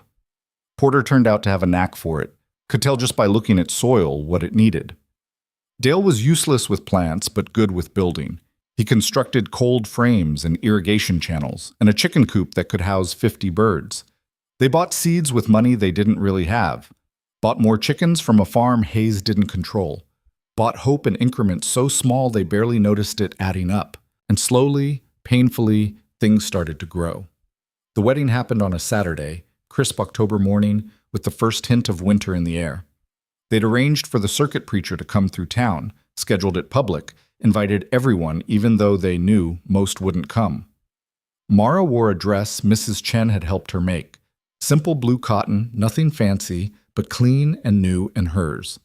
Ethan wore his best shirt, the one without patches, and his father's pocket watch. The ceremony was in the town square, because there was no church that would have them. Mara expected maybe 10 people. The hands would come out of loyalty, Mrs. Chen out of kindness, maybe 1 or 2 others who didn't care what the town thought. Instead, 40 people showed up. Not everyone. Not the church women who'd made Mara's life difficult, not Hayes or his people, but regular folks, families who'd seen Mara work, men who'd done business with Ethan and found him fair, people who'd watched from a distance and decided maybe there was more to the story than the gossip suggested. When Mara walked to stand beside Ethan, she saw their faces, some curious, some supportive, some just there for the show, but they were there. The preacher was an old man who'd married hundreds of couples and didn't care about scandal, only about whether 2 people meant their vows. "Do you, Ethan Cross, take this woman?" "I do." He didn't wait for the full question, just answered. The preacher smiled. "Eager, are we? Well then, do you, Mara Vale, take this man?" "I do." "To be your lawfully wedded husband in sickness and health, poverty and wealth, until death parts you?" "I already said I do." People laughed. Real laughter, not the cruel kind. "Well, all right then. By the power vested in me by the territorial government and the good sense to not argue with determined people, I pronounce you man and wife. You can kiss her now, son." Ethan did. And for a moment, standing in the town square with 40 witnesses and the sun breaking through clouds, Mara felt something she'd never felt before. She felt like she belonged. The celebration was small. They couldn't afford much, but Mara had made food, real food, good food, enough to share. They set up tables in the square and anyone who wanted to eat could eat. Most people did. Mrs. Chen brought rice. Another family brought bread. Someone else brought a fiddle and started playing. It wasn't fancy, but it was real. Hayes didn't show, but his shadow was there. Mara saw it in the way people glanced over their shoulders, in the conversations that went quiet when certain names were mentioned. But for one afternoon, they pushed that shadow back. Porter got drunk and tried to dance with every woman under 50. Dale told stories about Ethan as a kid that made Ethan turn red. The hands made toast that were more roast than praise. And Mara laughed until her sides hurt. It was nearly sunset when the trouble started. A rider came in fast, horse-lathered, one of Cooper's ranch hands. "Fire!" he shouted. "Fire at the Cooper place. We need help." The celebration died. Men were already moving, grabbing buckets, hitching horses. Ethan was halfway to his horse when he stopped, turned to Mara. "It's a trap." "What?" "Think about it. Hayes knows we're all here, knows the ranch is barely guarded. Cooper's fire gets us out there, leaves our place vulnerable. He didn't finish, just ran for his horse. Porter, Dale, back to the ranch, now. But Cooper needs, Porter started. It's a diversion, move. They rode hard, Mara included, lifting her skirts and spurring her horse faster than she'd ever ridden. They reached the ranch just as Hayes's men were lighting torches near the new garden plots. There were 6 of them, armed, looking surprised that anyone had figured it out this fast. Ethan didn't slow down, just rode straight at them, Dale and Porter flanking. The men scattered, dropped their torches, ran for their own horses. But one of them, young, stupid, or both, pulled a gun instead. The shot went wide. Ethan kept coming. The kid fired again, missed again. Then Ethan was on him, knocking him off his horse. They hit the ground hard. The gun went skittering. Mara saw it happening like it was slow motion, saw another of Hayes' men circling back, saw him aiming at Ethan's back. She didn't think, just spurred her horse forward, putting herself between the gun and Ethan. Stop! The man hesitated, long enough for Dale to get there with his rifle. Drop it! The man dropped it. Within minutes, they had all 6 men rounded up, disarmed, sitting in the dirt looking like they wished they were anywhere else. The young one Ethan had knocked down was bleeding from his nose. He couldn't have been more than 20. Hayes sent you, Ethan said. Not a question. The kid said nothing. I know he did. Question is whether you're stupid enough to take the fall for him. Still nothing. Mara stepped forward, looked at the kid, really looked. What's your name? Tommy. Tommy what? Brennan. You from around here, Tommy Brennan? Born here. Family? He hesitated. Ma's got a boarding house in Ridgemont. She know you're doing this? His face went red. No, ma'am. She know you're working for Hayes? She thinks I'm working cattle. You are. Just the illegal kind. Mara crouched down to his level. Here's what's going to happen, Tommy. We're going to let you go. All of you. No sheriff, no charges. The kid looked confused. Why? Because I remember what it's like to be desperate for work and not care where it comes from.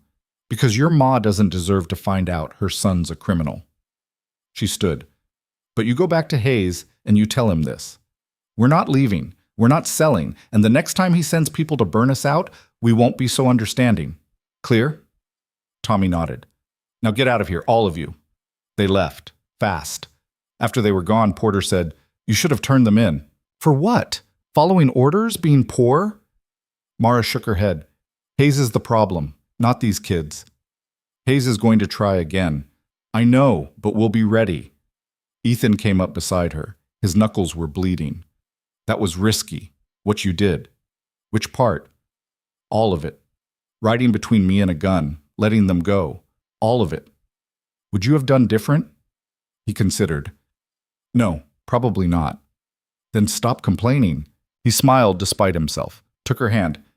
Come on, we've got a wedding night to get to. We've got fires to put out first. Already done. Porter and Dale handled it while we were dealing with Hayes' men. He pulled her toward the house. For once, let someone else handle things. We've earned one night. Mara let herself be pulled, let herself stop fighting for just a moment. Because he was right. They had earned this. The house was quiet when they went inside.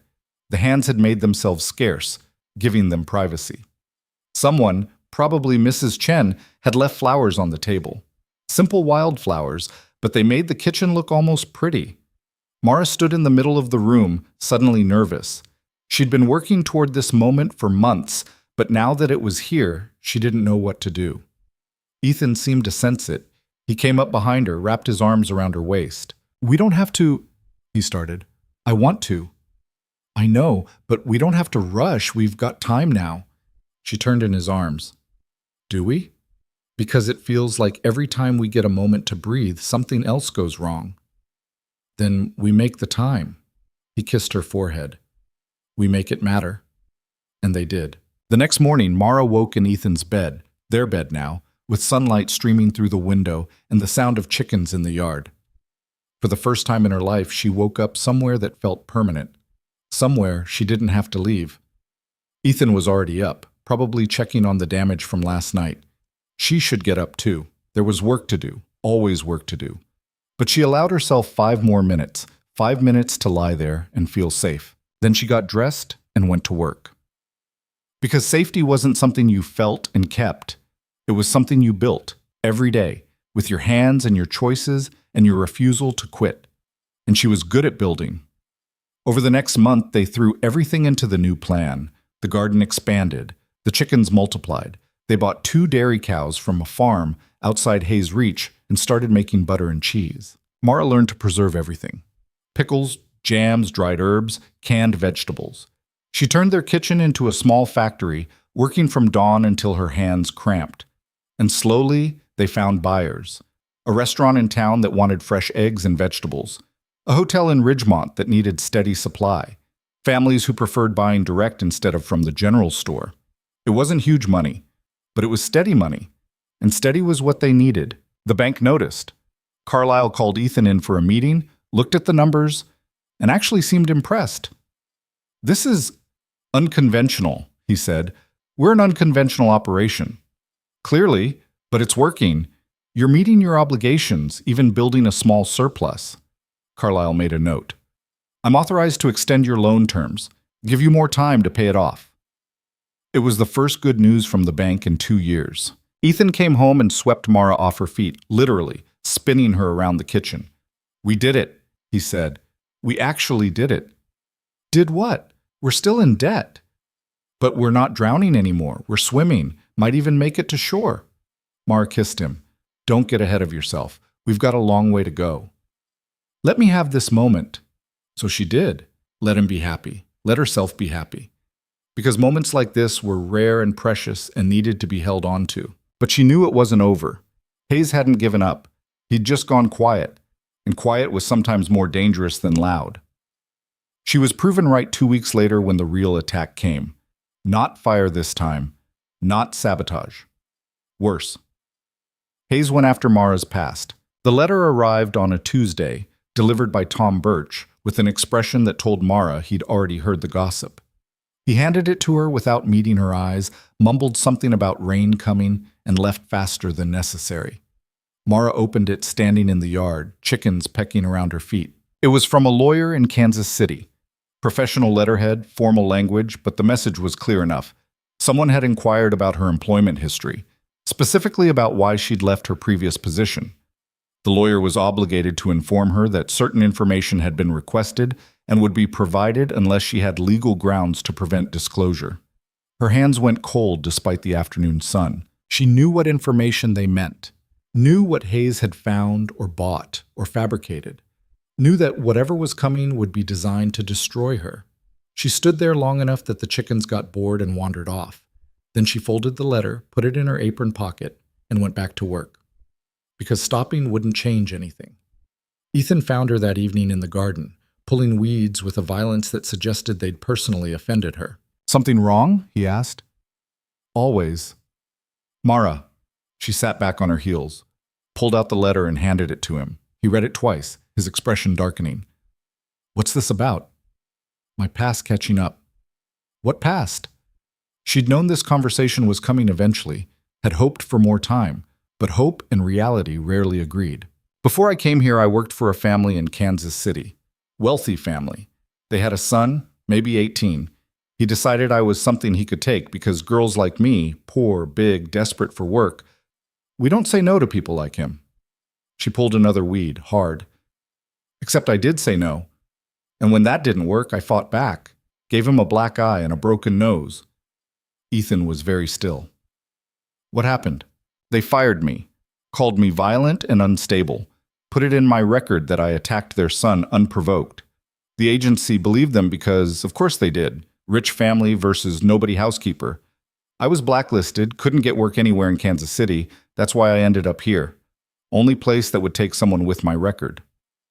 "Did you tell the agency what really happened?" "They didn't ask. And even if they had, who would they believe?" She yanked another weed. "So I took the job here. Figured frontier country wouldn't care about Kansas City gossip. Guess I was wrong." Ethan crouched beside her. "Hayes is going to use this." "I know. We can fight it. Get your side of the story out there first. Who's going to believe me? I'm already the woman who trapped you into marriage, who's running your ranch into the ground, who doesn't know her place." Now I'll be the violent criminal too. She threw down the weeds. He wins. He finally found the thing that breaks us. No. Yes. Because even if you believe me, and maybe you do, the town won't. Our buyers won't. The bank won't. Her voice cracked. Everything we built, he's going to tear it down by making everyone believe I'm dangerous. Ethan took her dirt-stained hands. Then we tell the truth. All of it. Make people choose between Hayes' story and ours. People always choose the story that makes them comfortable. And I've never been the comfortable choice. She pulled away, stood, walked toward the house.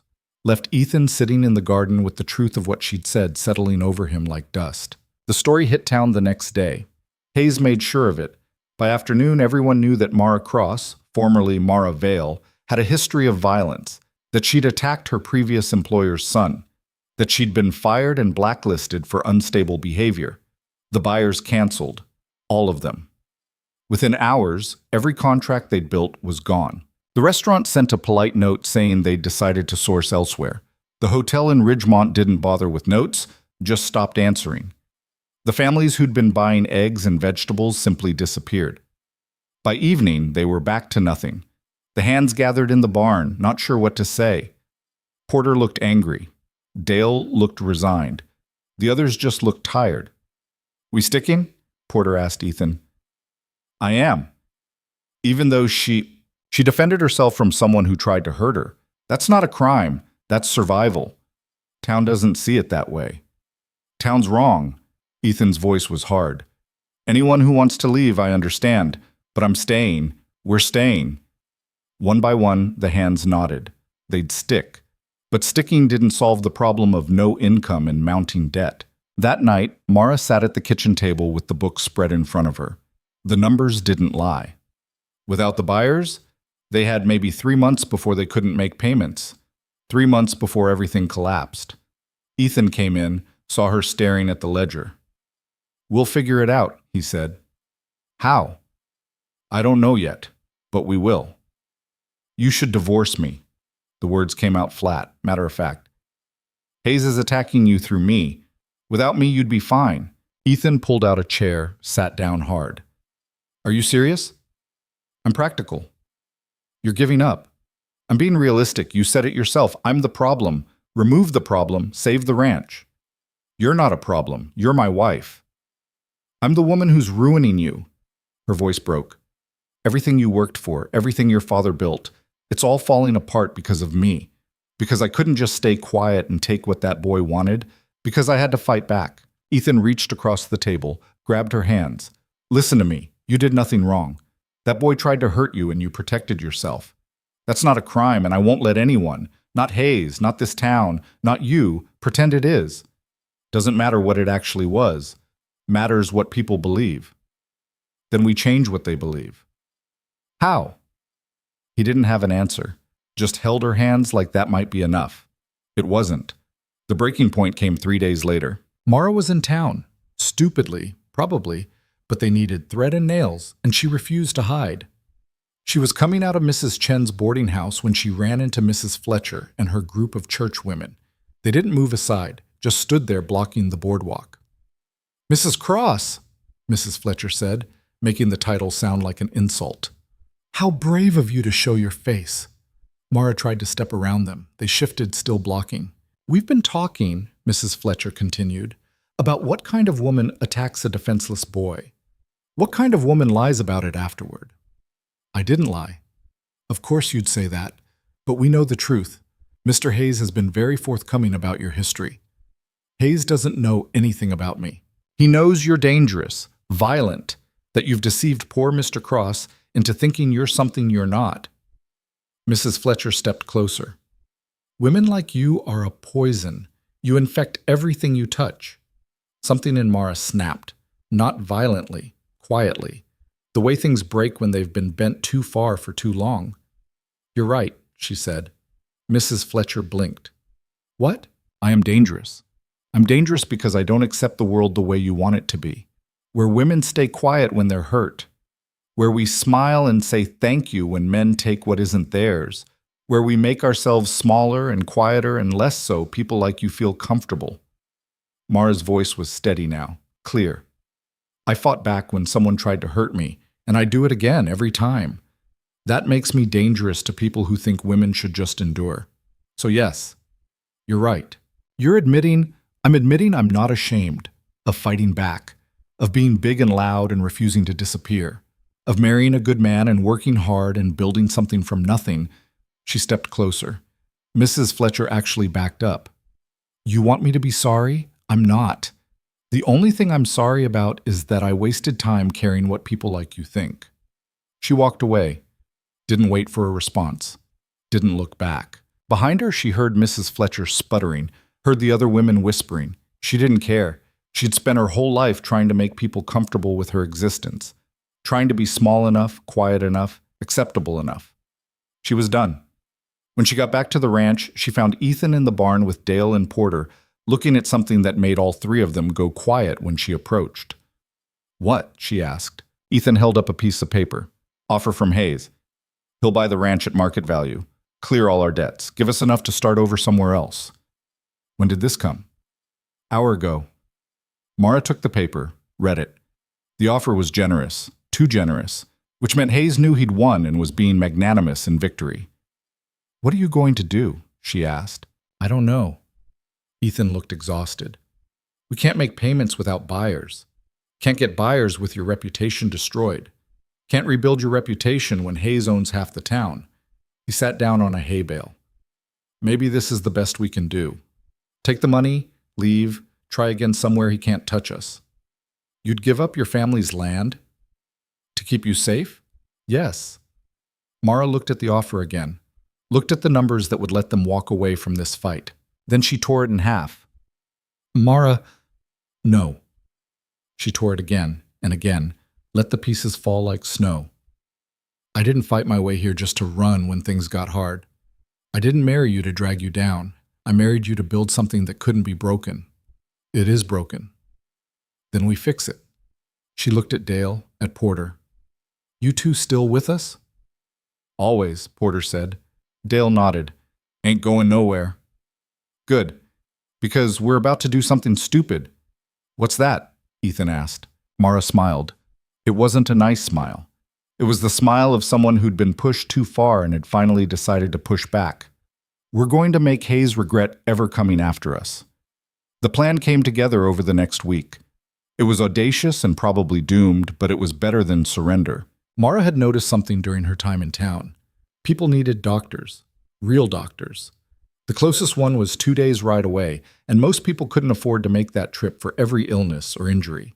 They made do with home remedies and hope, but Mara had learned things, from necessity, from watching, from trial and error.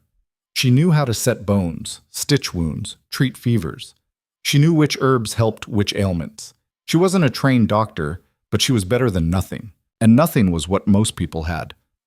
You want to open a clinic? Ethan said when she explained. On our ranch. In the old bunkhouse. It's not being used.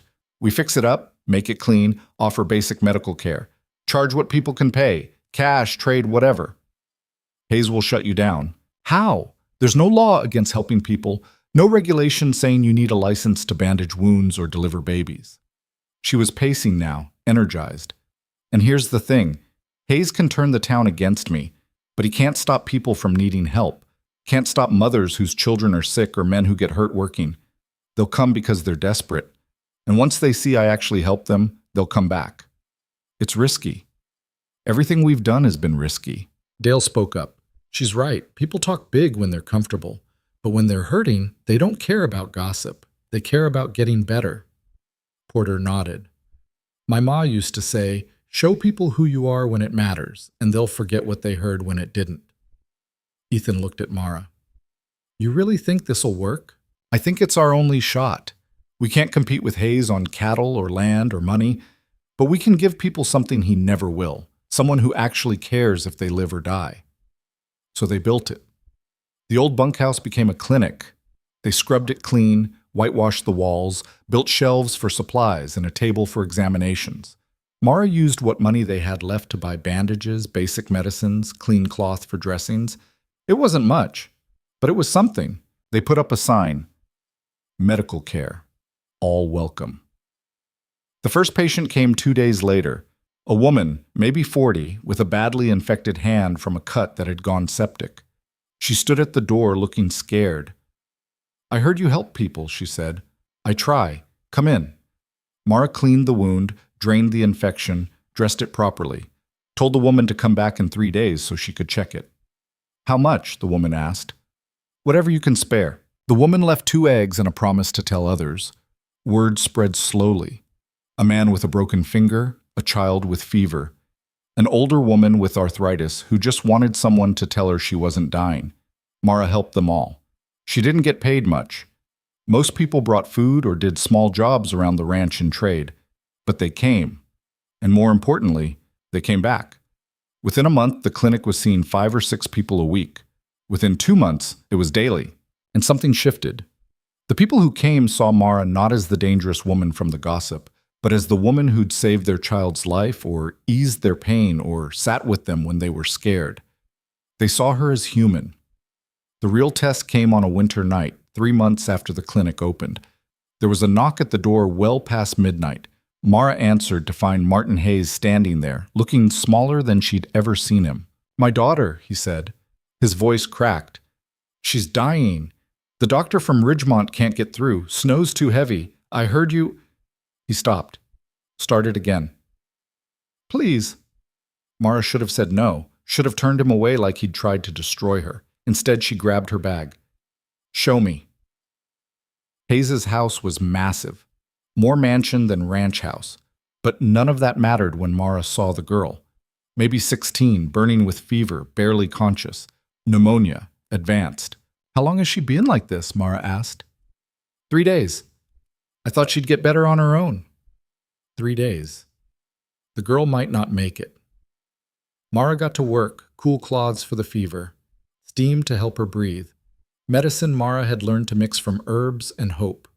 She worked through the night, forcing fluids, monitoring breathing, adjusting position to keep the lungs draining. Hayes sat in the corner watching. At some point he said, "I'm sorry." Mara didn't look up. "For what?" "For what I did to you. The gossip, the sabotage, all of it." His voice was hollow. "I wanted your land, wanted to break you, and now my daughter's dying, and the only person who can save her is the woman I tried to destroy. Your daughter's dying because you waited too long to get help, not because of anything I did." "I know." They sat in silence except for the girl's labored breathing. "Why are you helping her?" Hayes asked. "After everything I did." Mara finally looked at him. "Because she's 16 years old and none of this is her fault. Because I'm not you. I don't punish people for their father's sins." She went back to adjusting the cool cloth. "And because I remember what it's like to be the girl nobody helps." The fever broke just before dawn. The girl woke up weak, but breathing easier. Alive. Hayes broke down. Actually cried. Thanked Mara in a voice that couldn't hide how much it cost him. "I'll pay you," he said. "Whatever you want." "I don't want your money." "Then what?" Mara stood, packed her bag. "I want you to leave us alone. Stop the sabotage. Stop the gossip. Stop trying to buy us out. Let us live in peace." "That's all?" "That's everything." Hayes nodded. "Done. And one more thing." "What?" "You tell people what happened here. That I saved your daughter when I had every reason not to. That the woman you called violent and dangerous chose mercy." Mara headed for the door. "You owe me that truth." He did tell. Within days, everyone knew. Hayes's daughter had been dying and Mara Cross had saved her. The story spread faster than the gossip ever had. Because this wasn't salacious rumor. This was witnessed fact. Hayes himself confirmed it publicly with something that almost looked like shame. The town started to shift, not everyone. Mrs. Fletcher and her group still crossed the street when they saw Mara. Still whispered, but their power was broken. Because now there were other voices. Voices of people Mara had helped. Mothers whose children she'd delivered. Fathers whose injuries she'd treated. The clinic grew. People started donating supplies. Mrs. Chen organized women to help, making bandages, preparing herbs, sitting with patients. What started as Mara working alone became a community effort. The ranch stabilized. Between the clinic and the garden and the chickens, they had enough income to make payments. Not comfortable, but surviving. And survival was enough. The bank noticed. Carlyle called another meeting, reviewed their books, and actually smiled. "I underestimated you," he said to Ethan. Then looking at Mara, "Both of you, you've created something unique here. Profitable, sustainable, and serving the community. The board is impressed." "Impressed enough to extend our loan again?" Ethan asked. "Impressed enough to forgive 20% of it. Consider it an investment in the community." Carlyle closed the ledger. "You've earned it." Outside the bank, Ethan grabbed Mara and spun her around. "We did it," he said. "We actually did it." "We survived," she corrected. "That's not the same as winning." "What's the difference?" "Winning means it's over. Surviving means we get to keep going." He kissed her there on the street, not caring who saw. Spring came. The garden exploded with new growth. The chickens laid so many eggs they had to give some away. The clinic saw patients from 3 counties over. And Mara woke up one morning feeling sick. She knew immediately, had suspected for weeks but hadn't wanted to believe it. She was pregnant. She told Ethan that night, watched his face cycle through shock, joy, terror, and land somewhere between all three. "A baby," he said. "A baby. We can't afford—" "We'll manage. We always do." He pulled her close. "You're amazing. You know that?" "I'm practical." "Same thing." The baby came in early winter, a girl with Mara's dark hair and Ethan's stubborn chin. They named her Sarah after Ethan's mother. Mara learned that being a mother was harder than anything she'd ever done. Harder than building the ranch, harder than fighting Hayes, harder than surviving the town's judgment. But watching Sarah grow, watching her take her first steps in the garden, hearing her laugh at the chickens, seeing the way Ethan's whole face softened when he held her, Mara understood something she hadn't before. This was what she'd been fighting for. Not the ranch, not the clinic, not even survival, family, home, a place where she belonged and people who loved her not despite who she was, but because of it. The years passed. Sarah grew. Then came James, then Emma. The clinic expanded, became a real medical center with a trained doctor, Mara convinced to move out from the east. The ranch prospered, not rich, but stable. And Mara became the person people came to when they had problems. Not because she was perfect, because she wasn't. She still lost her temper, still worked too hard, still struggled with letting people help her. But she helped. When neighbors faced foreclosure, she helped them restructure debt. When drought hit again, she shared their water. When Hayes himself fell ill years later, she treated him without hesitation. People remembered that. Remembered that she chose compassion over revenge every single time. The town changed. Slowly. Grudgingly. But it changed. Mrs. Fletcher never apologized, but she did start sending donations to the clinic. Other women who'd gossiped became patients, then supporters, then something close to friends. Not everyone came around. Some people held on to their judgment until they died. But most people, given enough time and evidence, chose to see what was actually there instead of what they'd been told to see. 10 years after Mara first arrived, the town held a ceremony. They were dedicating the new medical center, a proper building with multiple rooms, modern equipment, a full staff. They wanted to name it the Cross Medical Center. Mara stood at the dedication, holding 5-year-old Emma's hand while Sarah and James stood with Ethan, looked out at the crowd of people who'd come, saw faces that had once scorned her now watching with respect, saw Mrs. Chen crying with pride, saw Dale and Porter and the other hands who'd stuck with them through everything, saw Hayes in the back looking old and tired, but there. The mayor gave a speech about community and progress, then called Mara up to say a few words. She stood at the podium, looking at all these people, and realized she had no idea what to say. So she told the truth.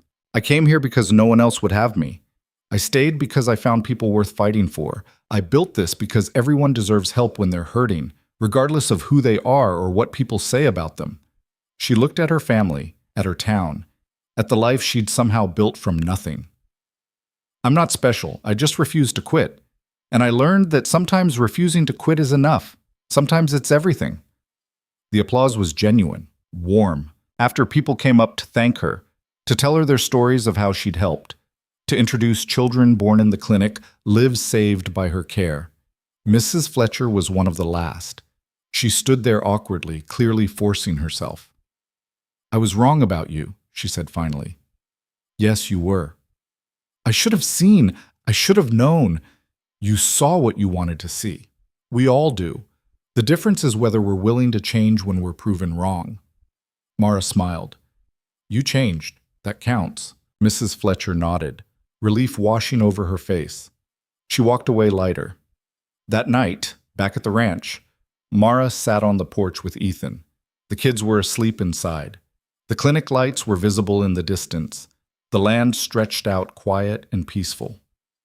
You ever think about what would have happened if you'd taken that Denver job? Ethan asked. Sometimes.